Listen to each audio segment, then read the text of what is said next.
Gordon. Oh, I didn't realize we're at 9. So, okay, welcome everyone. This is the State Building Code Council special meeting for Thursday, February 6, 2025. Let's attempt to take roll call here, please. Maud Byruther. Here. Jay Arnold. Here. Chell Anderson. Here. Justin Borgo. Here. Damon Doyle.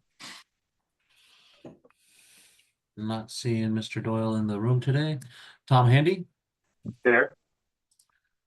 Angela Haupt. Here. Roger Haringa. Here. Matt Hepner.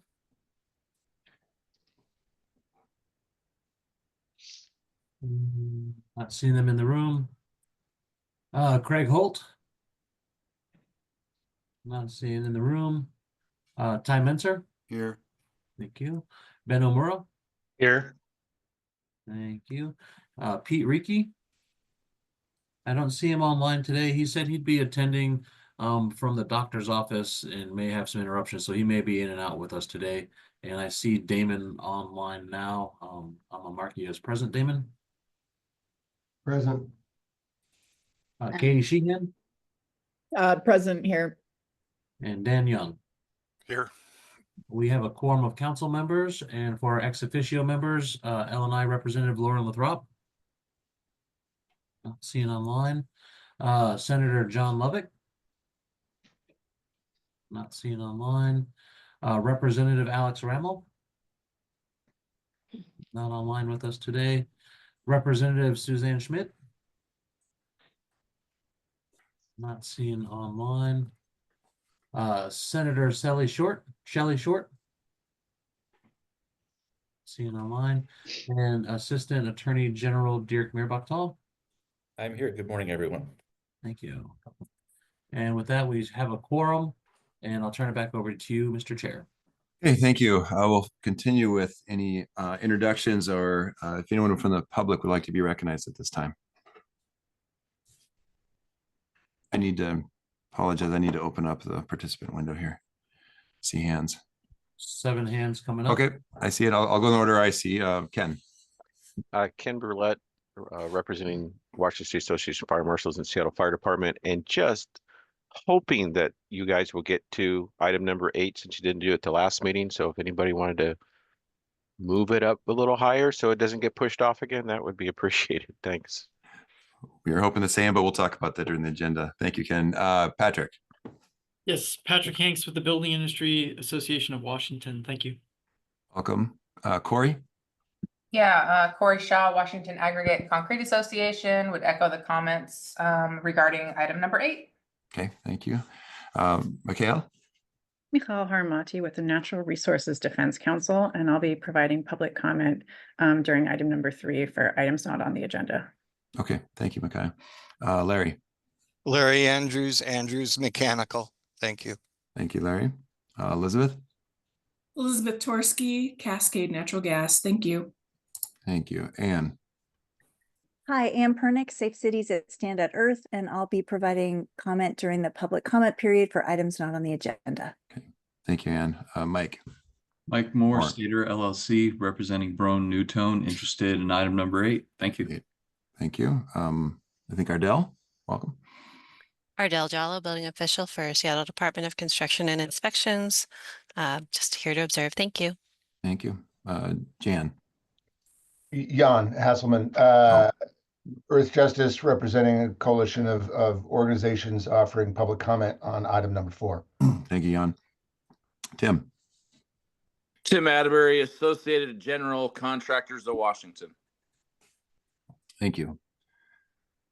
I think I see some other hands up. Like we got oh, Gia. Excuse me. Yes, hi, Gia Mugford from Ecotope, and I am also wanting to make public comment on items not on the agenda. Thanks. Okay, thank you. Deepa. Deepa Sivarajan, I'm from Climate Solutions. Thank you. Thank you. And then Ariel. Hi, Ariel Brenner with the New Buildings Institute, here listening in for number 8. Okay, I think we did it. Good representation. Thank you, everyone. Agenda item 2 is to review and approve the agenda. Could we start with a motion to approve, please? Move to approve the agenda. Thank you, Damon. Second, Jay.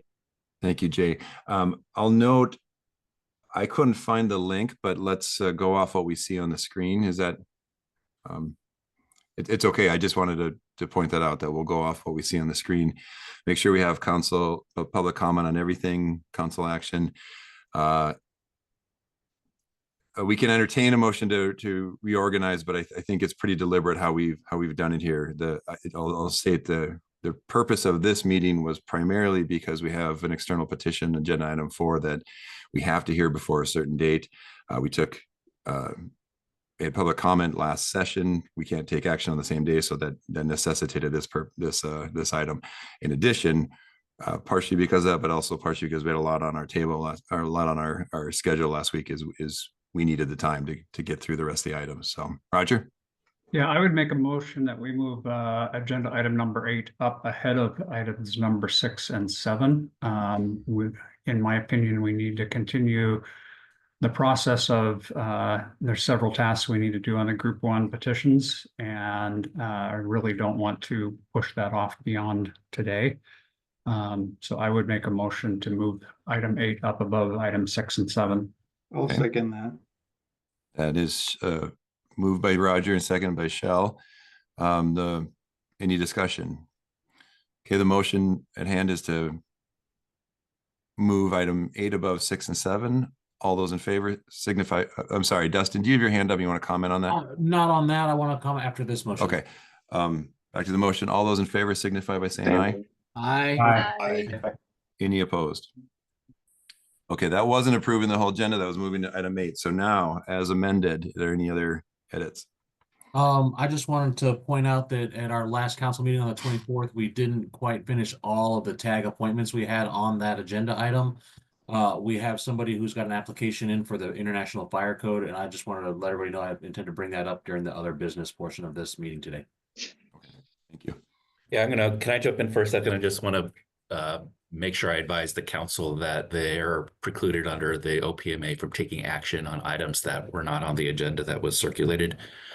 So if any specific action are going to be taken during other business, I would advise that action you could have discussion, but if there's going to be a vote on it, I would advise it be at another meeting. Okay. Thank you for that. Roger, you still have your hand up? Is that intentional? Okay. Okay. Can we have a motion? We're in our main motion to approve the agenda as amended. All those in favor signify by saying aye. Aye. Aye. Aye. Aye. Any opposed? Okay, so approved. Agenda item 3 is public comment for items not on the agenda. Go ahead and raise your hands, and we can recognize you. Okay, we'll start with Mikhail. Great, thank you. Good afternoon, Chair Bayreuther and Code Council members. My name is Michal Harmati, and I'm the State Industrial Decarbonization Lead at the Natural Resources Defense Council. For those who don't know, NRDC is an international environmental organization with deep technical and policy expertise in industrial and building decarbonization. And I have a background in embodied carbon and co-authored the 2 sets of guidance for New York State on embodied carbon. I'm here to urge the Code Council to adopt a support position for HB 1458, which is Representative Dewar's bill on embodied carbon that implements the 3 pathways to reduction. This bill is similar to the technical appendix that's also up for consideration by this council. It provides 3 pathways to reduce embodied carbon in our very largest commercial buildings, those over 50,000 square feet. Washington builds about 150 of these each year. The bill calls for a 30% reduction of embodied carbon emissions in large commercial buildings with a pragmatic runway over the next 6 years to pave the way for that reduction. So in doing this, the bill works to further align the building sector with the state's commitment to reduce greenhouse gas emissions by 95% by 2050. Right now, the decarbonization of buildings has primarily focused on reducing operational carbon, which is the carbon associated with heating, cooling, and energy use, and what the building code, I think, primarily has concerned itself with to date. But by 2050, over half of all the emissions from new buildings will actually be from the building materials themselves, from embodied carbon.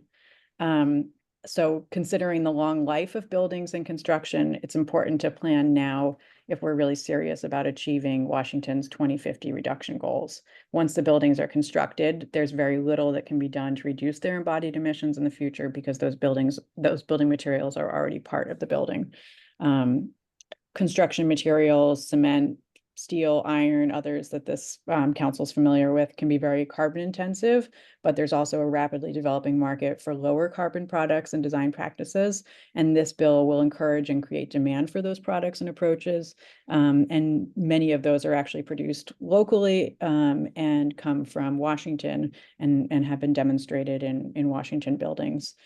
So we see this as very important for producing and holding on to local jobs. The state of Washington has already made meaningful progress on embodied carbon through legislative and executive actions over the past 7 years, including Buy Clean, Buy Fair passed last year, which this group is well familiar with. This bill builds on local leadership to accelerate the widespread adoption of existing cost-effective carbon reduction strategies by extending the requirements to all buildings in the state of Washington, not just public buildings. So thank you for your consideration. Okay, thank you for that. One thing I'll say about the agenda, so that's absolutely appropriate to raise this question now because it's not on the agenda. I'll state that we'll also give opportunity for public comment and then ability for the council to engage if desired on questions in agenda item 7, which we've now moved, of course. But for the legislative committee report, certain bills will be discussed, and we'll also make sure the public has opportunity to discuss. So thank you for that. Okay, Gia, please. Hello, I have realized that I am actually responding to item number 4, the BIAW petition for rulemaking. Okay, well, if we can, so we can park that for now and we'll come back. Okay, great. Thank you. I see Ann Pernick, please. Hi, Ann Pernick, Safe Cities that Stand at Earth, and thank you for the opportunity to speak today. I encourage the council to continue your thoughtful leadership, which led to a statewide code that benefits energy efficient appliances, but doesn't penalize natural gas, and therefore isn't in conflict with Initiative 2066. The statewide code was developed after multiple cities passed building decarbonization policies at the local level. There's broad support for them. State law requires the council to pass codes that reduce energy use 70% from 2006 levels by the year 2031. Cannot lose sight of that state law. And Initiative 2066 is being challenged in court because ballot initiatives cannot contain more than one subject or impacts that the voters are not notified about when they are voting. Legal hearings are coming in the next 1 to 2 months, so the council should wait to see what happens before making any hasty changes to existing code. Thank you again for the chance to speak. Thank you, Ann. Larry, please. Yeah, I want to inform you, the council here a little bit about some RCWs. And this has to do with 2066. And then I'd like to address a comment about the concrete and steel problem. Anyway, on RCW 4.24.470,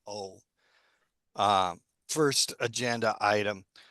In the last part of the paragraph, it says that you guys aren't responsible or can take basically can be sued for anything, but the liability shall remain on the public agency for the tortious conduct of its officials and members of the government body. So when the public has spoke and you don't do it, the public agency can still be held responsible. Then if we go to RCW 42.52.900, have we moved to number 4? I didn't, this has nothing to do with number 4. Well, okay. We're discussing I-2066. So hey, no. Thank you, Angela, for the question. Larry, yes, you please make your statement here, but we are coming back to the subject matter. I was weighing the same thought here, but please make your statement, and then when we come back to the specific petition, there will also be a chance on the subject matter. But because it's not specifically called out as 2066, go ahead and please complete your your statement. But Okay, thank so you, then Angela.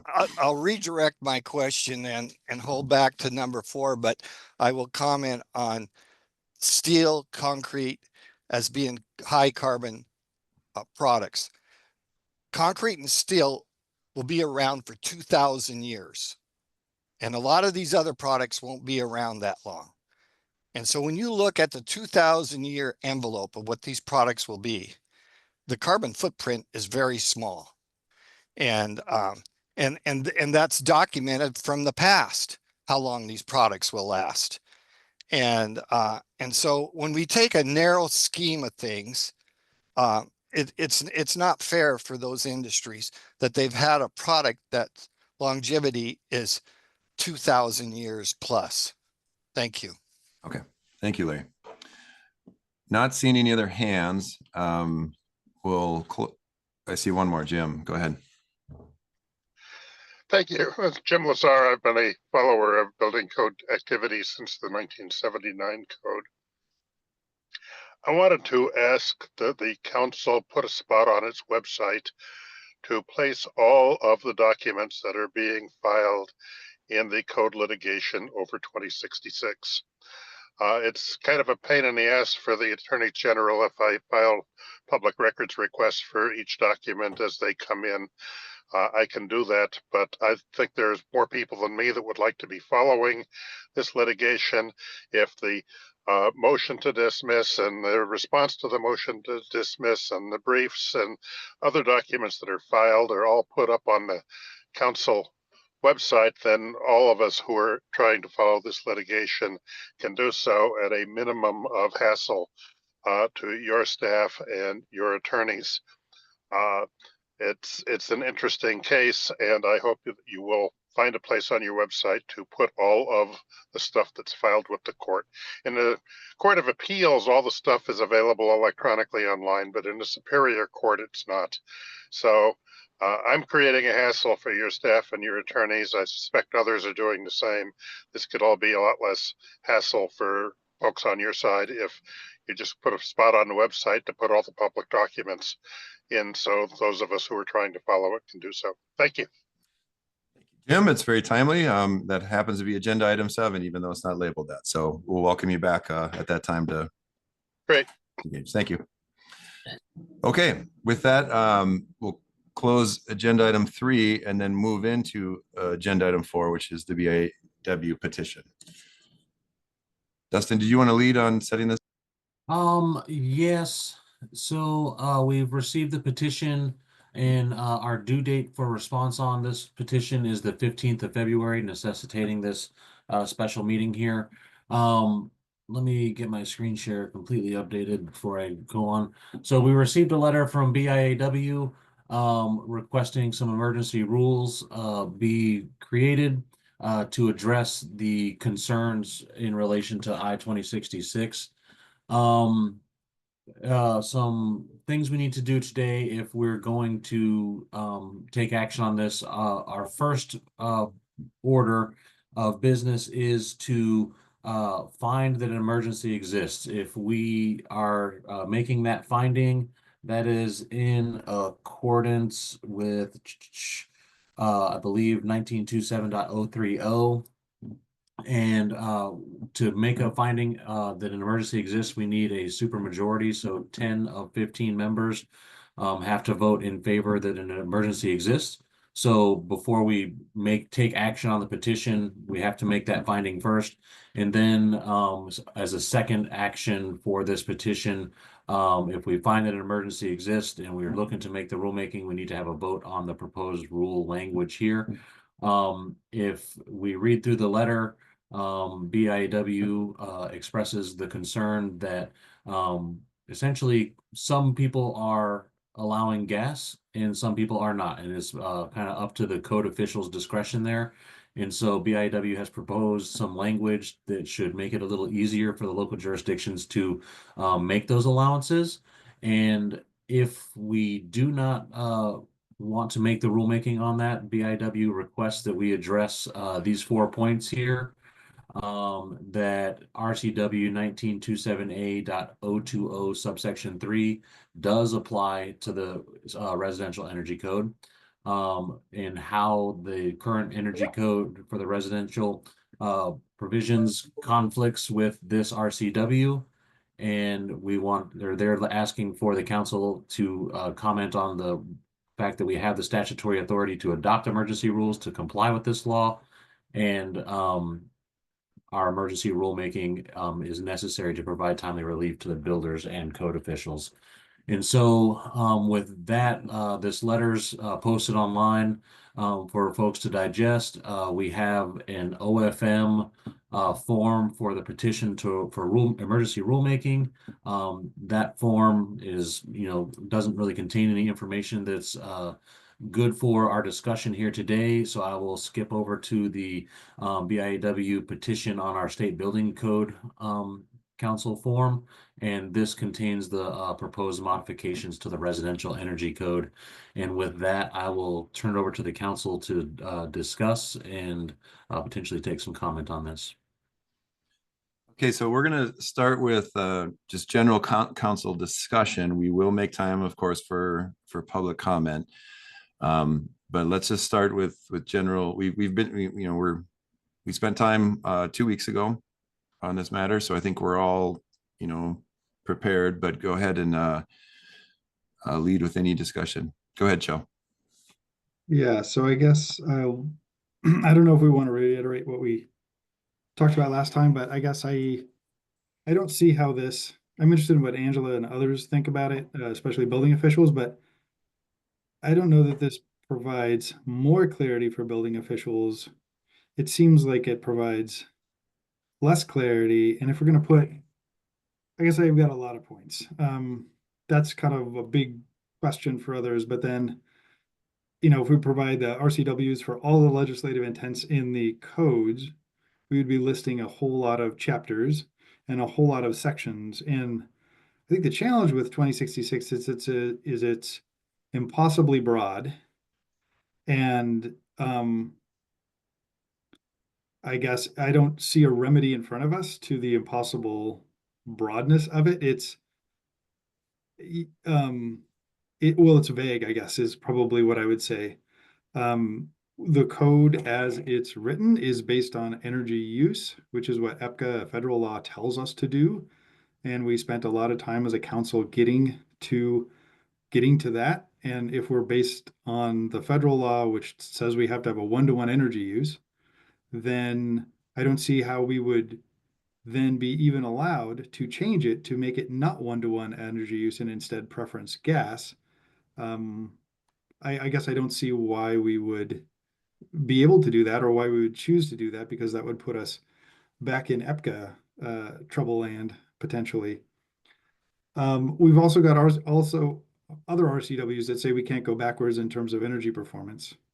What this comes down to is technically is that gas being burned is, EPCA minimum is 80% efficient in some appliances. And it goes up to, the upper 90s in terms of efficiency. And a heat pump is, 250, 300, 400% efficient. It's 3 or 4 times more efficient.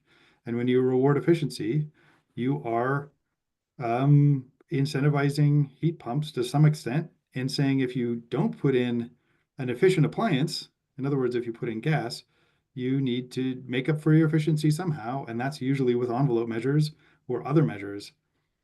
And those measures might be more expensive. And if they're more expensive, but you're still meeting the same energy efficiency target, I don't see how we would be required as a code council to make gas the cheapest home you can build, or the cheapest building you can build. That is not stated in the initiative, and it would seem to conflict with EPCA. I also have questions about whether this is more of an opinion than a code change proposal. I think there's some specific language in here that I don't agree with, but if we find an emergency, I guess I would bring that up. I guess I could possibly see that we have an emergency and that we have a bunch of RCWs that potentially conflict with one another, but I don't see that this is a remedy or that a remedy is directly in front of us or even available to do anything about today. I'll leave it at that. I have more to say, but I'll leave it at that for now. Okay, thank you, Chell. And I jumped right into council discussion because we heard this last session or last meeting, including the proponent discussing, but I do see the proponent raise his hand. So I'm going to do the best I can today to navigate this. We're talking about the specific petition primarily, but obviously the larger context of I-2066. So I'll recognize Patrick if you'd like to, if there's anything you'd like to add to your presentation and discussion last time, feel free. And then also, the council has the opportunity to raise questions to the proponent. So Patrick, go ahead. Thank you, Chair, and thank you to Dustin. I think he did a good job of summarizing what we're asking for, and I'll try to keep my comments brief since we did discuss this a lot last time. There's one point that I want to reiterate that I think I made in the letter, but I didn't necessarily make at the last meeting, and that was that this is not a permanent solution, and it's not our first solution, but it's complementary to what the council is doing right now, which is the permanent rulemaking process. But that process is going to take some time, and we'll find out better today, later on in the meeting when you discuss the schedule for the energy code of, that potentially might not go in effect until almost a year after the initiative was passed. And so what this does is try to just bring temporary relief and strengthen the ability for local jurisdictions to make sort of specific modifications or approvals related to this.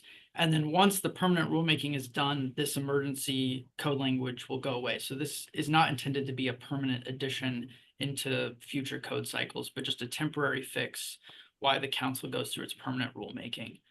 I would say that the law is broad in its application, but it is specific as to what the code may not do. I think the code goes beyond just rewarding efficiency. It takes away points from natural gas, so that is a penalty in a form. And I'm curious to know what the specific requirement that says you can't go backwards in energy performance and how this would even relate to that. Last meeting I said I'm open to if there's language changes that council members are interested or other stakeholders want. I'm open to friendly amendments. I have not had anyone reach out to me about that, but I'm still open to discussing if there's, friendly changes that council members want to make to improve the code language or other stakeholders. And I'm open to hearing alternative emergency solutions. And then I'll just highlight that I think this is a very similar situation to what the council did with the WUI code last year when there was a legislative change, and then you found an emergency exists and made an emergency change to the code. I think this is a very similar situation where the people have passed a change to the law and it affects the code. So you need some kind of emergency solution to bring the code into compliance. Thank you. Okay, thank you, Patrick. And thank you for helping frame agenda item 5 also, because that's our intent.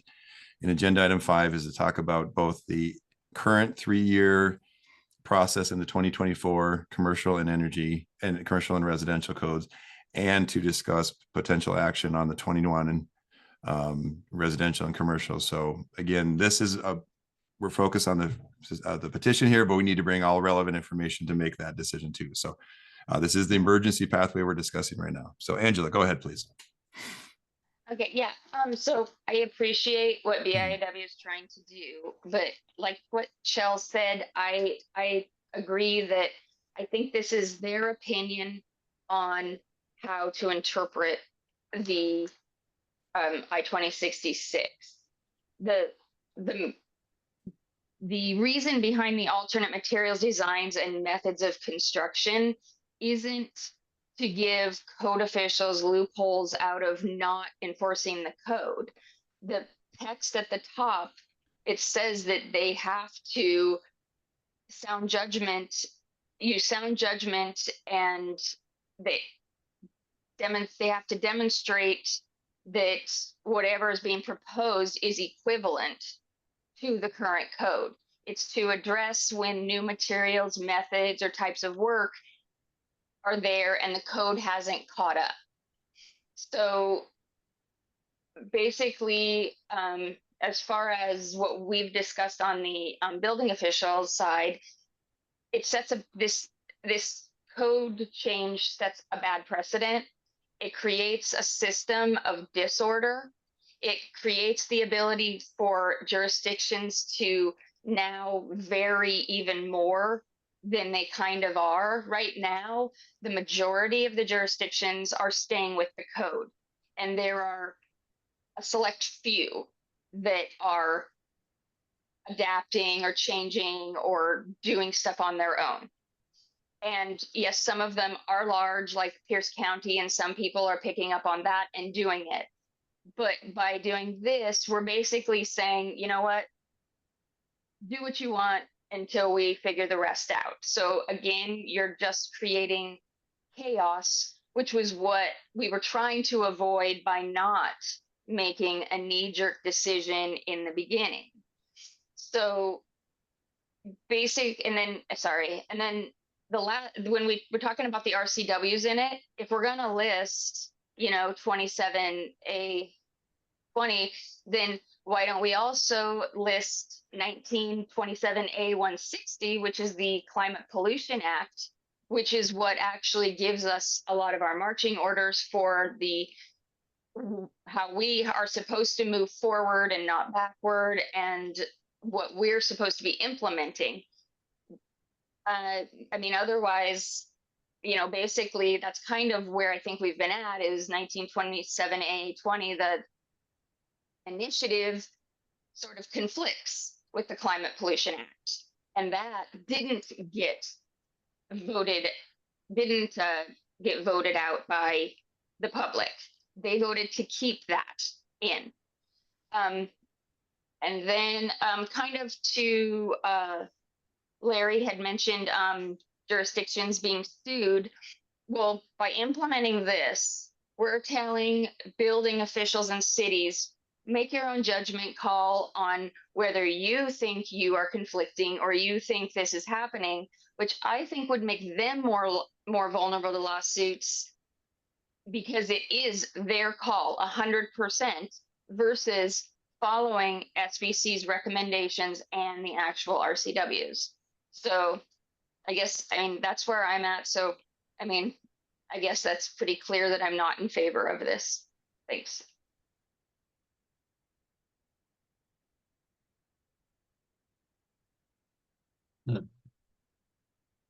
Todd, if you were saying anything, I didn't quite hear you.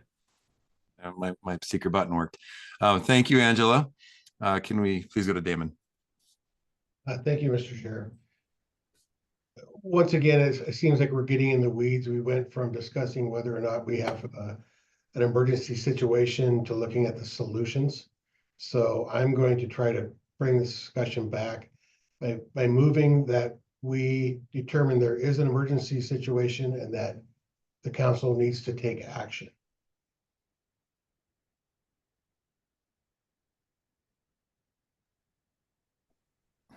I'll second that. Hold on. Thank you. So Damon, you made a formal motion to move into a motion on the emergency? Yes. Would you like me to restate?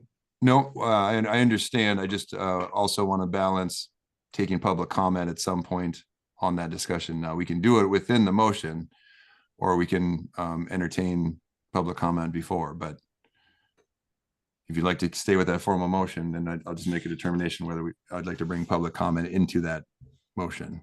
Yeah, Mr. Chair, that's your prerogative. Okay. I don't see an issue with having public comment during the debate of the motion. Okay, so we're in that motion, but let's continue to move through the council first for discussion, knowing that we're in a motion right now. So in that, best practice would be to focus on the motion. Go ahead, Roger. I'm sorry.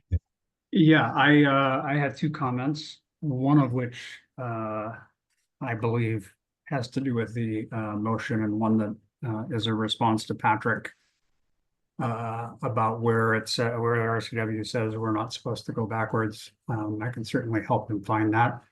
I have and I apologize, I missed part of the last meeting. However, as I look at RCW 1927-032, Oh, hang on.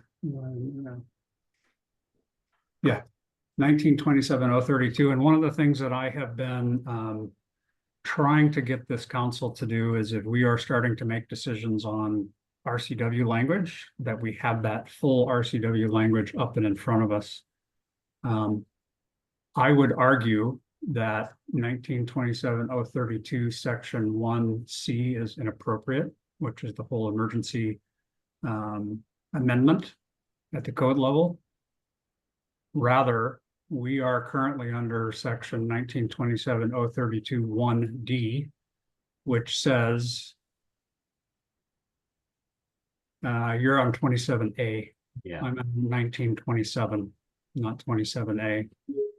I believe that 1927 is what controls our process, not the energy code, but the full 1927. So if you go down to, rather than item C, you go to D. The council may adopt or amend the state building code or code sections at any time pursuant to legislative direction as reflected in legislation signed into law. I don't believe that our RCWs define for sure whether a initiative where that falls between a emergency petition and or a legislation signed into law, but I would argue that it lands on the legislation signed into law. If I will just say that the language under 3, I do not believe there's an emergency. I don't believe that there's public health, safety, or general welfare is affected by whether we act immediately under an emergency basis or not. Item B, the amendment is necessary for consistency with state or federal laws and regulations.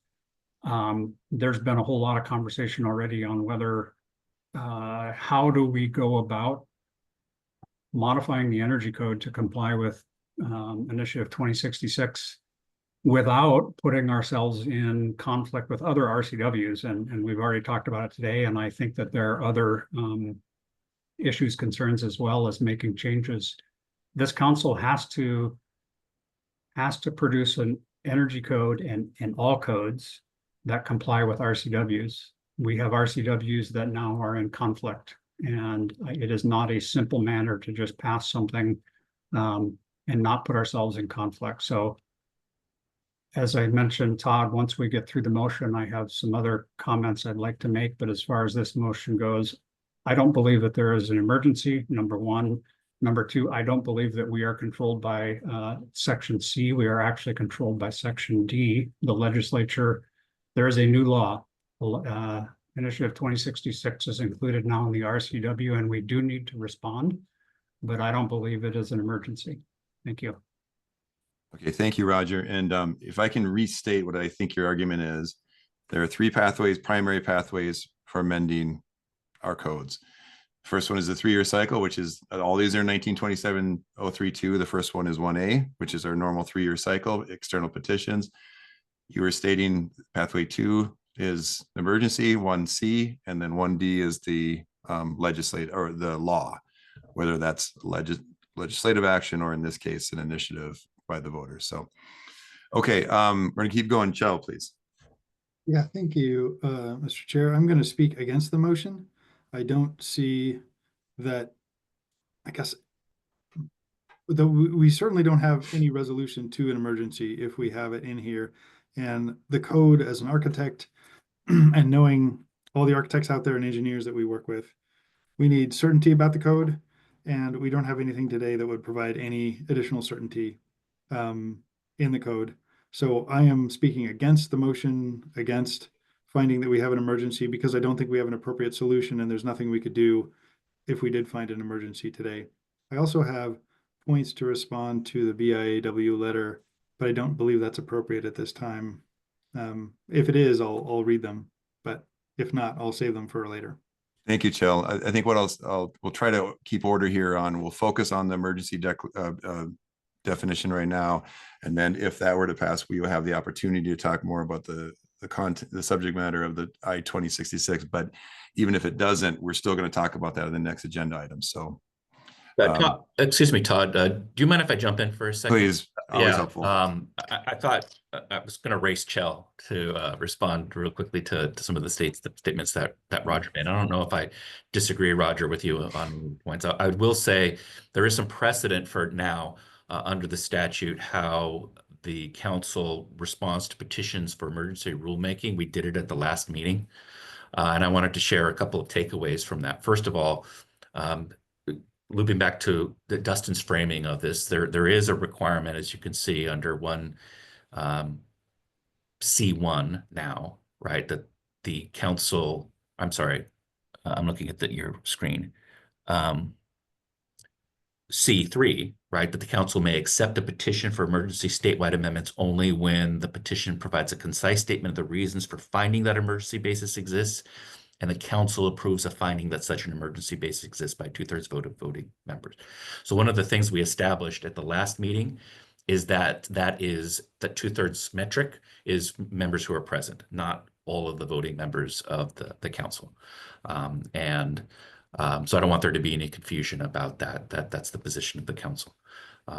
Second, the reaction, in my view, I think what the council would be reacting to here is the statement of an emergency that was offered by the proponent of this petition for emergency rulemaking to make a determination as whether or not an emergency exists.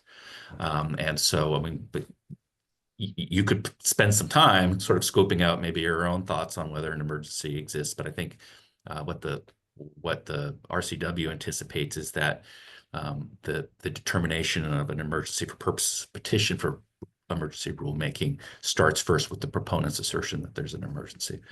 I would also note one other thing. You are being asked here to do a petition, to react to a petition for rulemaking that was offered by the proponent, BIAW, and that falls within this section of the RCW. So, Roger, you might be right that the type of change that BIAW, the proponent, is suggesting here, maybe could be characterized or construed as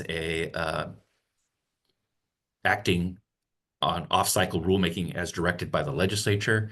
But I guess I would submit that really what the BIAW proponent is offering here is they're maintaining that there is an emergency and that pursuant to this authority under the RCW should be acting on their petition for emergency rulemaking.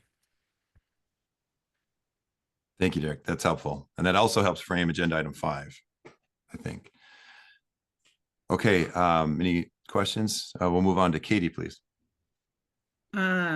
Okay, well, I'm going to respond to what Dirk just said, and then I have my own kind of take on it. So is it fair to say that in the petition, then it would be, they've checked the box on page 2, this change is needed because is that is the only, I mean, other than the letter, is that correct? In addition, I would submit to statements that were made by the proponent at the last meeting and at this meeting too. Okay. So again, to me, I'm not in favor of this motion. I think that this is an opinion. I think that we have not, I think that there is a lot of uncertainty. There's conflict in the laws that we are governed by. And I think that by doing this amendment, we pass on the problem to code officials, similar to what Angela was saying. And I don't think that that's fair to do to them. And it is a conflict, but it is not an emergency under the law that we're looking at. So thank you. Okay, thank you, Katie. Angela, you popped up. Yeah, I just wanted to make sure I'm understanding from last meeting. So last meeting, we couldn't take action on this because the published agenda actually hadn't indicated public comment. No. And so we had to move it because I thought because they didn't have it, we had to bring it back to make sure that public comment was taken properly by people who didn't know they were going to be able to give it. Yeah, so that I don't believe that that's accurate. Dustin, do you want to explain the reason why under the RCW it's Yeah, I want to put the section up on screen. I think it's a good idea, but the specific section's escaping me at the moment. But the council is not. it's subsection C2. Council may not act on a petition. Oh, it's right there in front of me. So I'm Or sorry. B2, C2. That's it, C2. Yeah. Yeah, so the last council meeting on the 24th was the first council meeting where this petition was introduced to the council, and per this section that I've got highlighted here, we weren't allowed to take action. We had it marked for public comment, but not for council action on that agenda. Okay. Thank you for that. Damon. Thank you. I just wanted to note right here on the screen, the reason we need to vote that emergency exists is item capital letter B. The amendment is necessary for consistency with state or federal laws and regulations. So we have inconsistency with the state law. Therefore, I believe emergency exists. Thank you. Okay, thank you. I don't see any other hands from the council at this moment, except Roger. Would you like to speak, Roger? Okay, hand down. Okay, as I stated, we're in a motion, and I see hands popping up, but Tom, go ahead. Are you trying? Yeah, I got a bouncy mouse button here, I guess. I do have a question for Dirk, and maybe it's just a little minor clarification, but explain to me the difference between, you know, what's happened with this initiative and what happened with the WUI code. Oh, you're making me have to think now about the WUI code. Sorry. Yeah, no, that's all right. Yeah, actually, to be honest, maybe Dustin or somebody else can refresh our recollection on the process for the WUI code. If I may, so with this one, I guess just to characterize the WUI code first. So with the legislation that passed saying that upon completion of the maps, the State Building Code Council shall implement the technical provisions of the WUI code. The finding at that time was that without the maps, the WUI code amendments and everything there and adoption of is not, we aren't able to adopt without the mapping being in place with the current standards and everything. So with that, the emergency to strike all of the section of WAC 5155 was made. And so we essentially eliminated the WUI code in the state of Washington. This particular I'm sorry, Dustin, I'm going to interrupt. Excuse me. I just want to make sure that we're remembering this right. Was the WUI code repealed by an emergency rule, or did you do off-cycle rulemaking that repealed it? There was an emergency rule. The emergency rule lapsed. There is current emergency rule in place on the WUI code right now. So all of WAC 5155 is in a reserved status right now. Okay, thank you. I'm sorry, I interrupted you. You were No about worries. to talk about this. So back to what we have before us here today, we're not seeking to strike all of that, all of the energy code language. We're needing to make an amendment here to make it easier for everybody to comply and be in alignment with the statute brought upon by the passage of I-2066. And so it's slightly different, but you know, we're not striking a whole bunch of language. We're trying to modify language here today. Yeah, and I guess I would say this is kind of how I think about it, Tom. What the legislature did with respect to the WUI code was basically say, SBCC, you cannot have a WUI code as it's been currently approved in the state. So you need to take action to change that. That's the direction of the legislature. And to Roger's point, that's why you moved forward with off-cycle rulemaking to make those changes. You also put in place emergency rules consistent with the requirement that that it's necessary for consistency or state federal laws and regulations, right? Because the legislature said, you're not doing that right now. We're going to hold off, and it's going to be a couple of years before we figure out what we're going to do with WUI. This is different because whereas the I-2066 has made certain provisions which affect the code, what the proponent is suggesting here hasn't been directed by the legislature, right? Or by the people as the legislature voting for the initiative. In other words, nobody is required by the SBCC isn't required by law to develop WACs or policies which provide the sort of flexibility for local code officials that the proponents are looking for here. That would be kind of a key distinction that I would offer. Okay, but the effect of that, though, is that all of those decisions got pushed down at the county level where they had to make their own choices, which would almost be the same as what would happen here if we did the same with this. So, okay, thank you. Okay, Roger? Yeah, I kind of wanted to respond to Tom. I think that Dirk said the same thing, although I'll try to say it in non-lawyer speak. Yeah, you mean better. The WUI, the legislation on the WUI code directed us to not to basically take down the approved WUI code.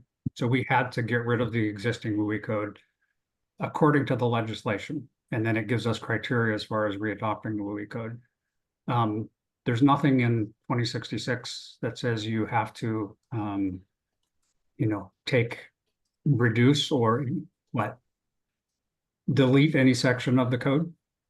We just now, because it's been incorporated, there are conflicts in the code, which I completely agree there are conflicts. As for pushing it down and allowing counties and or cities to either approve or not approve or adopt or not adopt the language, I would suggest that by the current 2021 Washington State Building Code has approved and it is in force. While you can argue that enforcing that may be contrary to part of the RCW now because of I-2066, to not enforce the current code is also in conflict with other parts of the RCW that says you're supposed to, this is the code in the state of Washington. We have an approved code in the state of Washington. To not adopt it or to not enforce it is you would be in conflict with those RCWs. So until we change it, which I think we need to work on changing it to incorporate and try to find a solution that applies or complies with I-2066 without putting us in conflict with other RCWs, I believe that's our task moving forward. Our current code is in force. And if you're not enforcing it, then you are in violation of RCW. Thank you, Roger. Jay. As we look at this petition, I know the intent here is to say, how are we complying with Initiative 2066 and why are we not following the statement that's highlighting?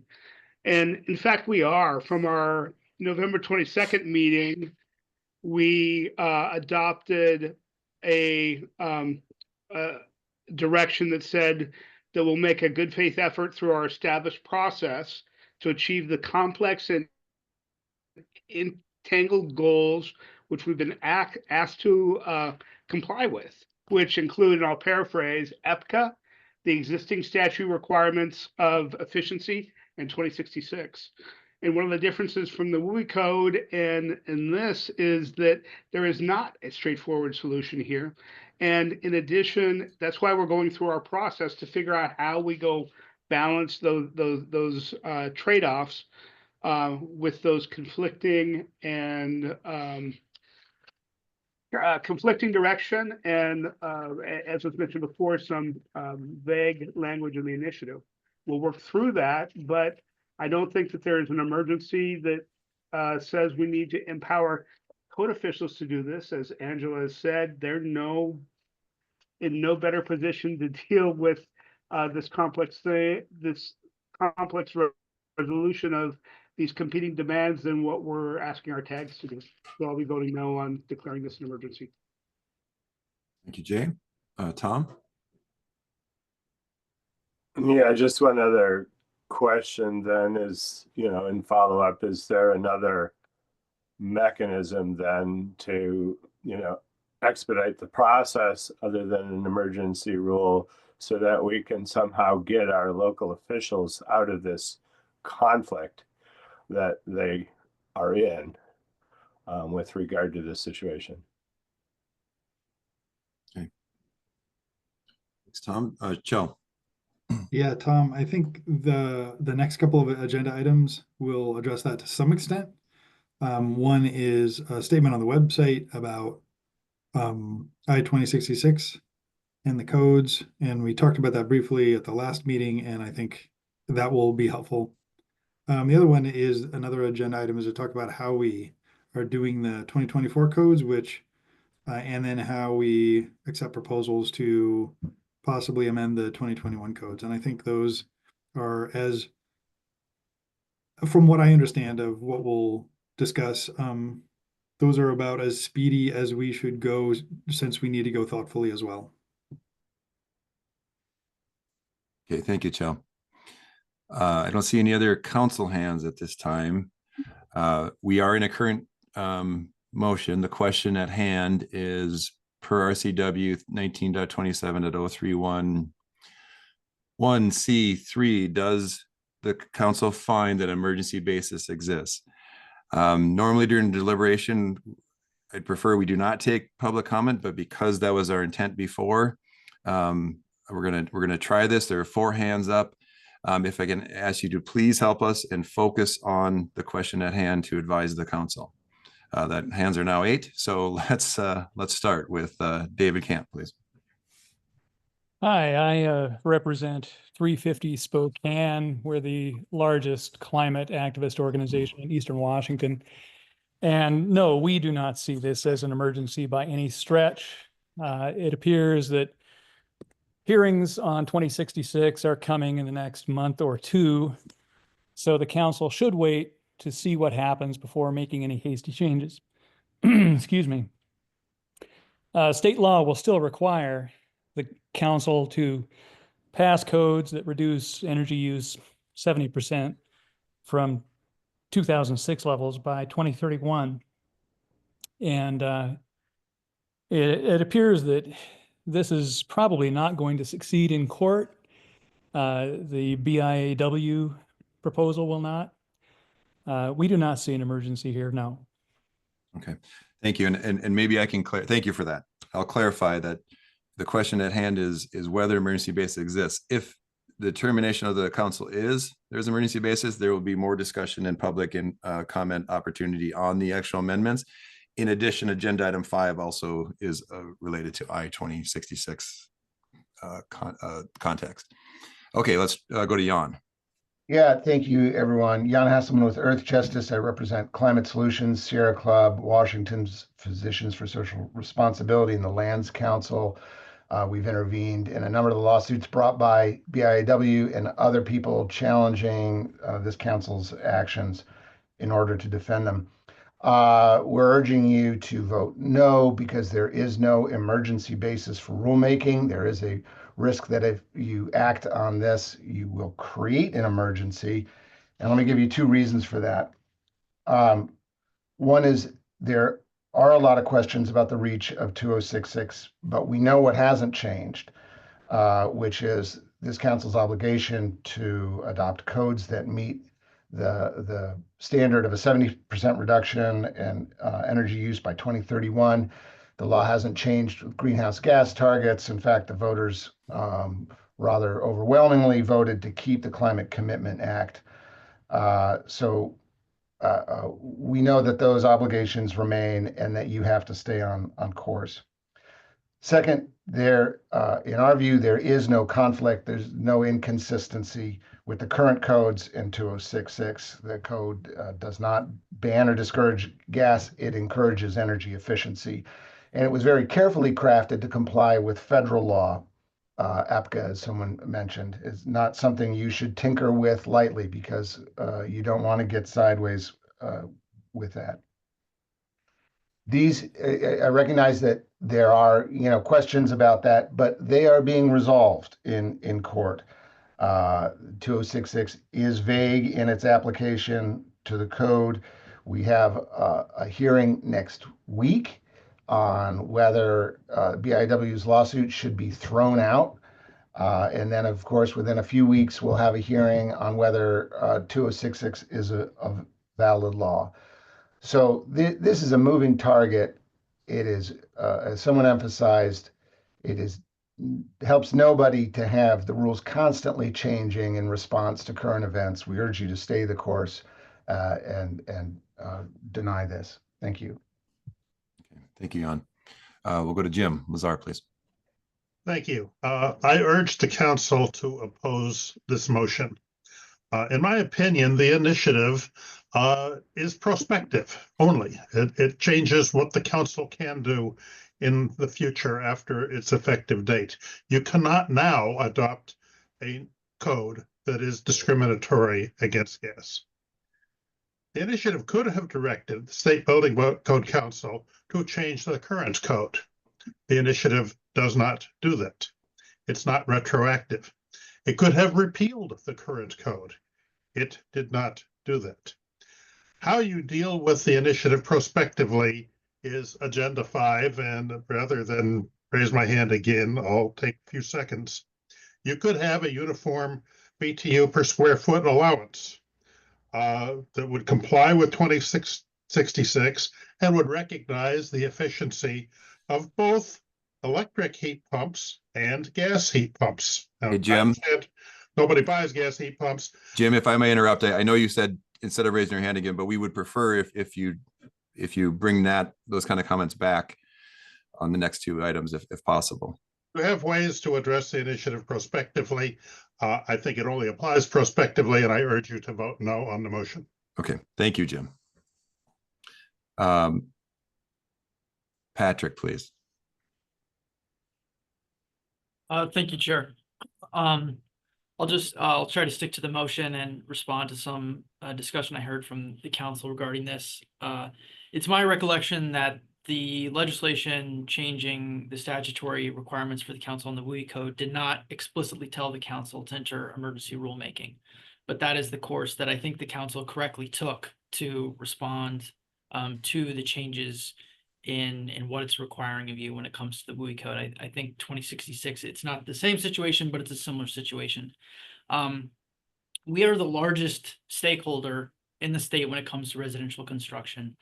We have over 8,300 member companies. And I hear not just from our members, but from other people remodeling, doing construction, and the state law now says that they shouldn't have any penalty or prohibition or discouragement when it comes to natural gas. The current code does. And they don't know whether or not when they go to submit a permit, if it's going to get approved or if they're going to be forced to comply with the code as it is, which penalizes natural gas. I talked with a single father in Vancouver who was trying to do a remodel, and if he was forced to not use natural gas or to have to have a penalty on it, then it was going to cost him an extra $20,000. So I think that an emergency exists in order to bring the code into some form of compliance with the current state law. Some type of emergency rulemaking needs to be done. We've tried to propose a solution to that.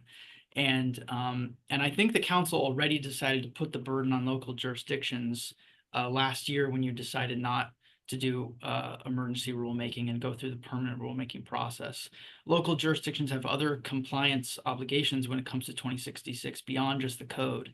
And if they enforce the code strictly the way it is right now, that opens them up to legal risk. So this is not a permanent fix. The best solution is a permanent change to the code, but this will at least provide some relief to builders and Washingtonians and help give jurisdictions a little bit more clarity as to what they can do in response to this. Thank you. Okay, thank you, Patrick. Deepa. Thank you. Again, I'm Deepa Sivarajan from Climate Solutions. I am our local policy manager for Washington. I work with local governments across the state. In addition to echoing what Jan said about the legal arguments in the lawsuit that we are a plaintiff of, I just wanted to offer some perspective for local governments as well and echo what Angela and I think perhaps Roger raised around this, an emergency motion creating unnecessary confusion for local governments. As I think Roger mentioned, currently code is being enforced by local governments, and that is what is required under the law. So I disagree with Patrick that local governments are already being unfairly burdened because they simply have to stay the course and wait for what the State Building Code Council decides to do. I hope that the Building Code Council will continue to do that thoughtfully, and because that also will help protect local governments, who I should mention, a couple local governments are part of the lawsuit as well against the 2066. So while we're in this moment of legal uncertainty around the codes, I propose that the State Building Code Council not declare an emergency and not move forward with this motion. Thank you. Okay. Thank you, Deepa. I see 3 more hands. Gia? Thanks. This is Gia Mugford from Ecotope, and I'm representing my firm, which is an engineering firm. We implement the energy code on behalf of our clients who are architects, developers, owners, and it is my feeling that right now we know what the law is. We can follow the law as written. And if this petition were accepted and implemented, then the emergency would devolve on us. We would be at risk for how will the code official interpret these rules? Have we designed to what the code official wants? Has the code official changed? If there's a different code official, then do we have to go back into design with the costs and risks of that? And if I-2066 is overturned, then how does that affect our work? So I would say that the Code Council would be best served by not altering the standing code and proceeding with future code cycles. Thank you. Okay, thank you, Gia. Ardell, please. Good morning, Council. My name is Ardell Jalla. I'm building official for City of Seattle, Department of Construction and Inspections. And Seattle is a jurisdiction that is enforcing the 21 Seattle Energy Code, both commercial and residential provisions as adopted.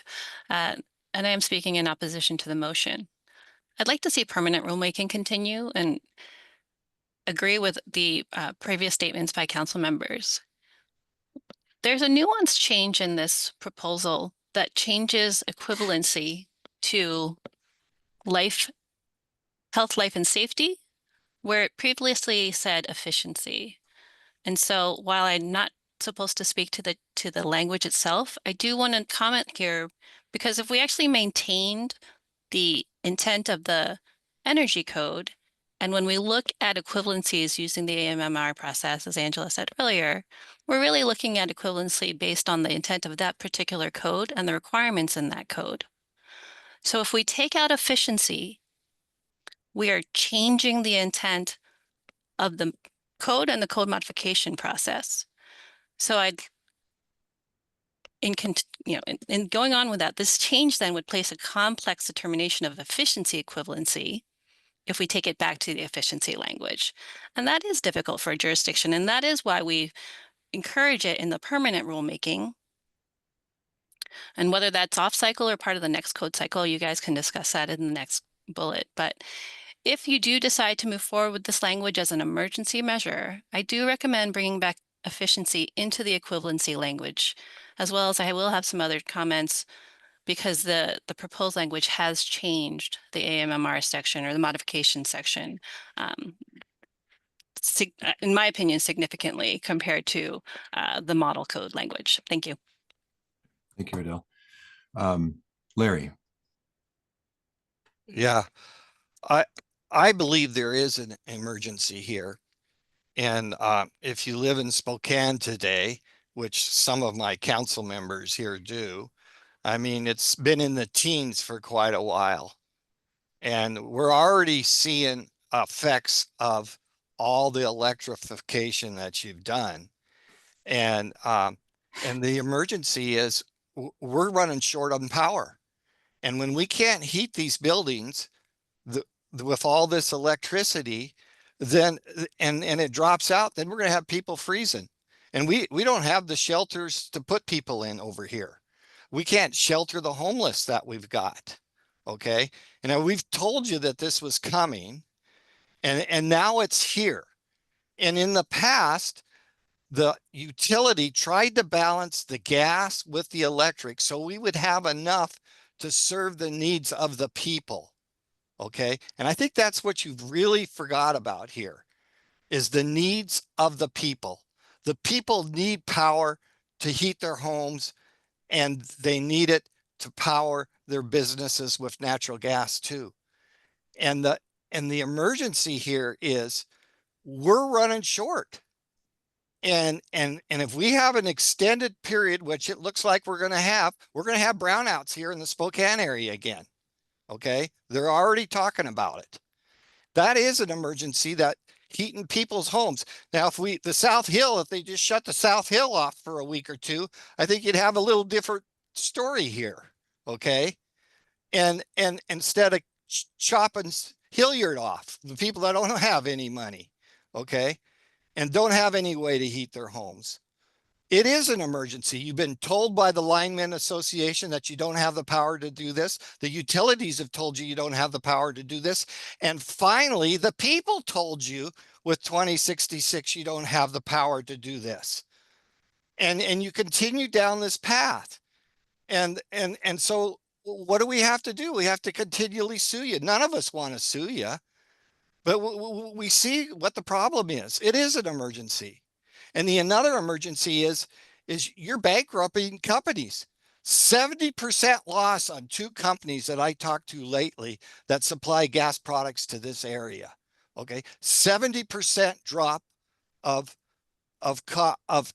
incoming jobs. Okay, and so once they're gone, then what are you going to do? Because you don't have the power to do it.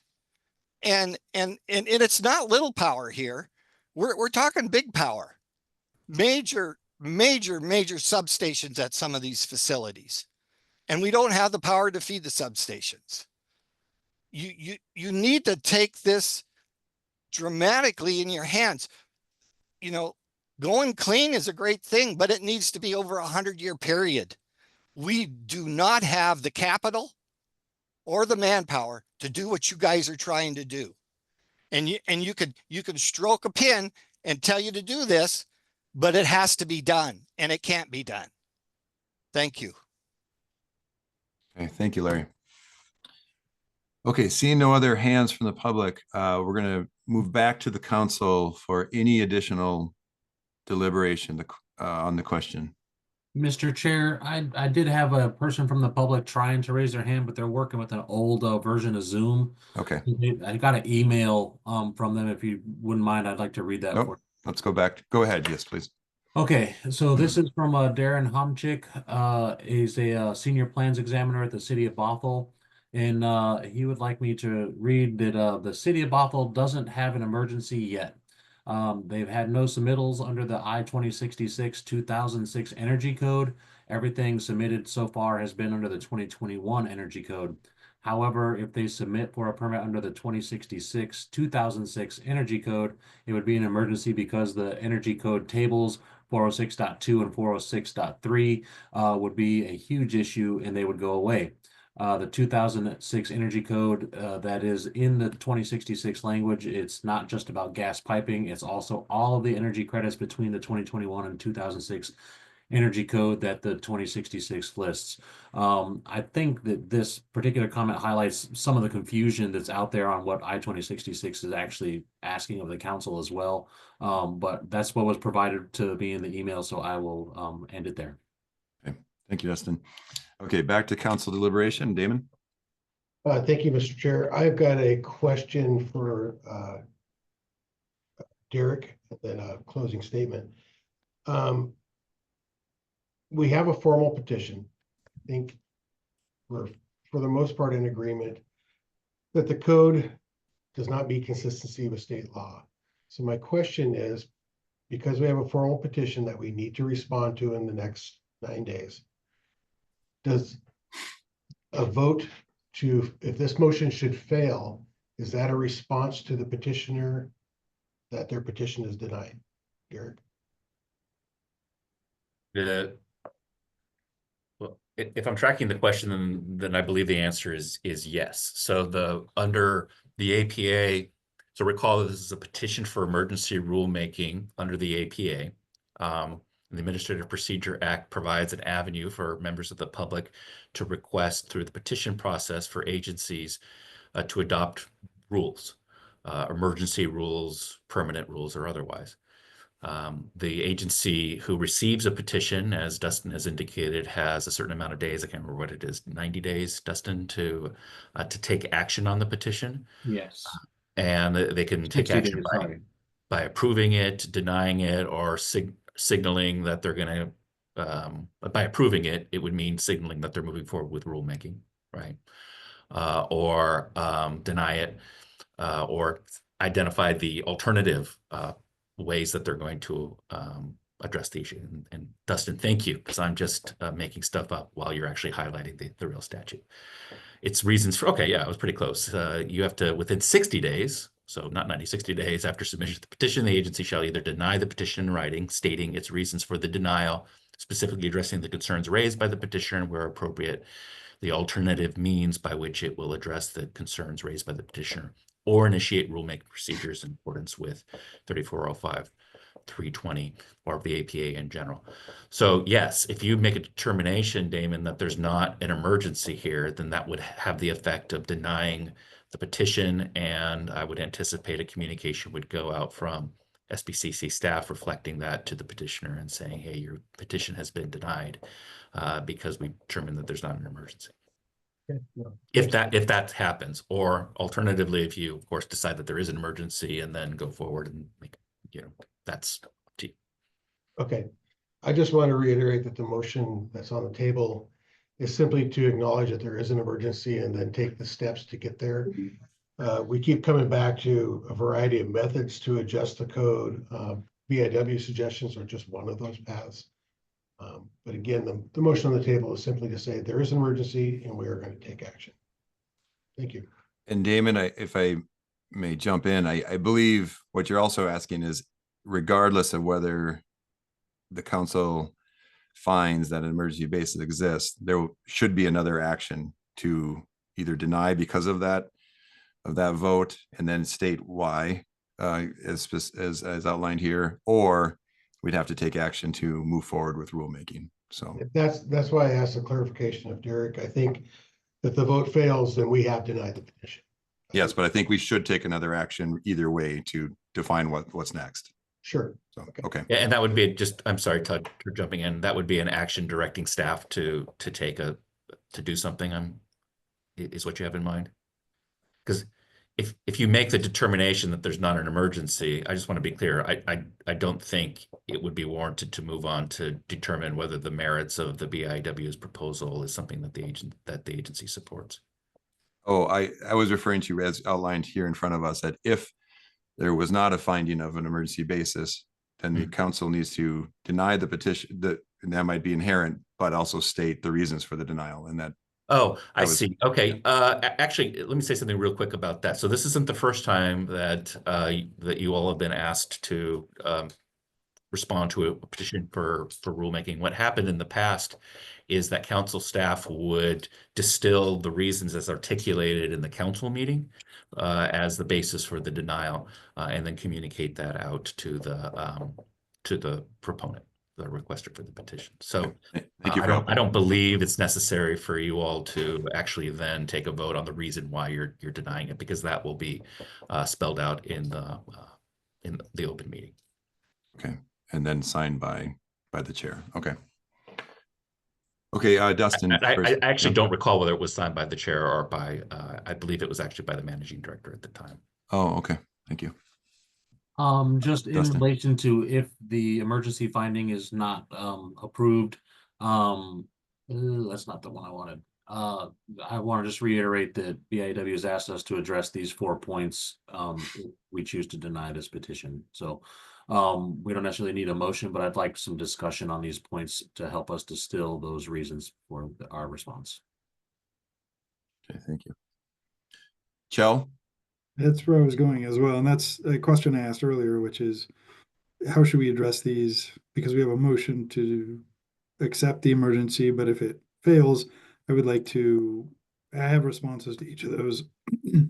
So I agree with number one, the RCW does apply to the codes, but so do a lot of other RCWs. And that is the potential conflict that we're dealing with. So yes, it applies, but so do lots of other things. And I don't know that means that we have an emergency. Number two, I don't think we've established a conflict. The suggestions I've heard is that the fuel normalization table is the source of a conflict, but that's not true. The fuel normalization table could easily be part of the R406 table because it provides efficiency points for efficient appliances. Each of the 5 fuel normalization are based on efficiency. Gas and electric resistance are not very efficient and don't get many points. Heat pumps are more efficient and get more points. That's all the fuel normalization table is doing. Number 3, I agree, we can adopt an emergency rule. That's clear, I think.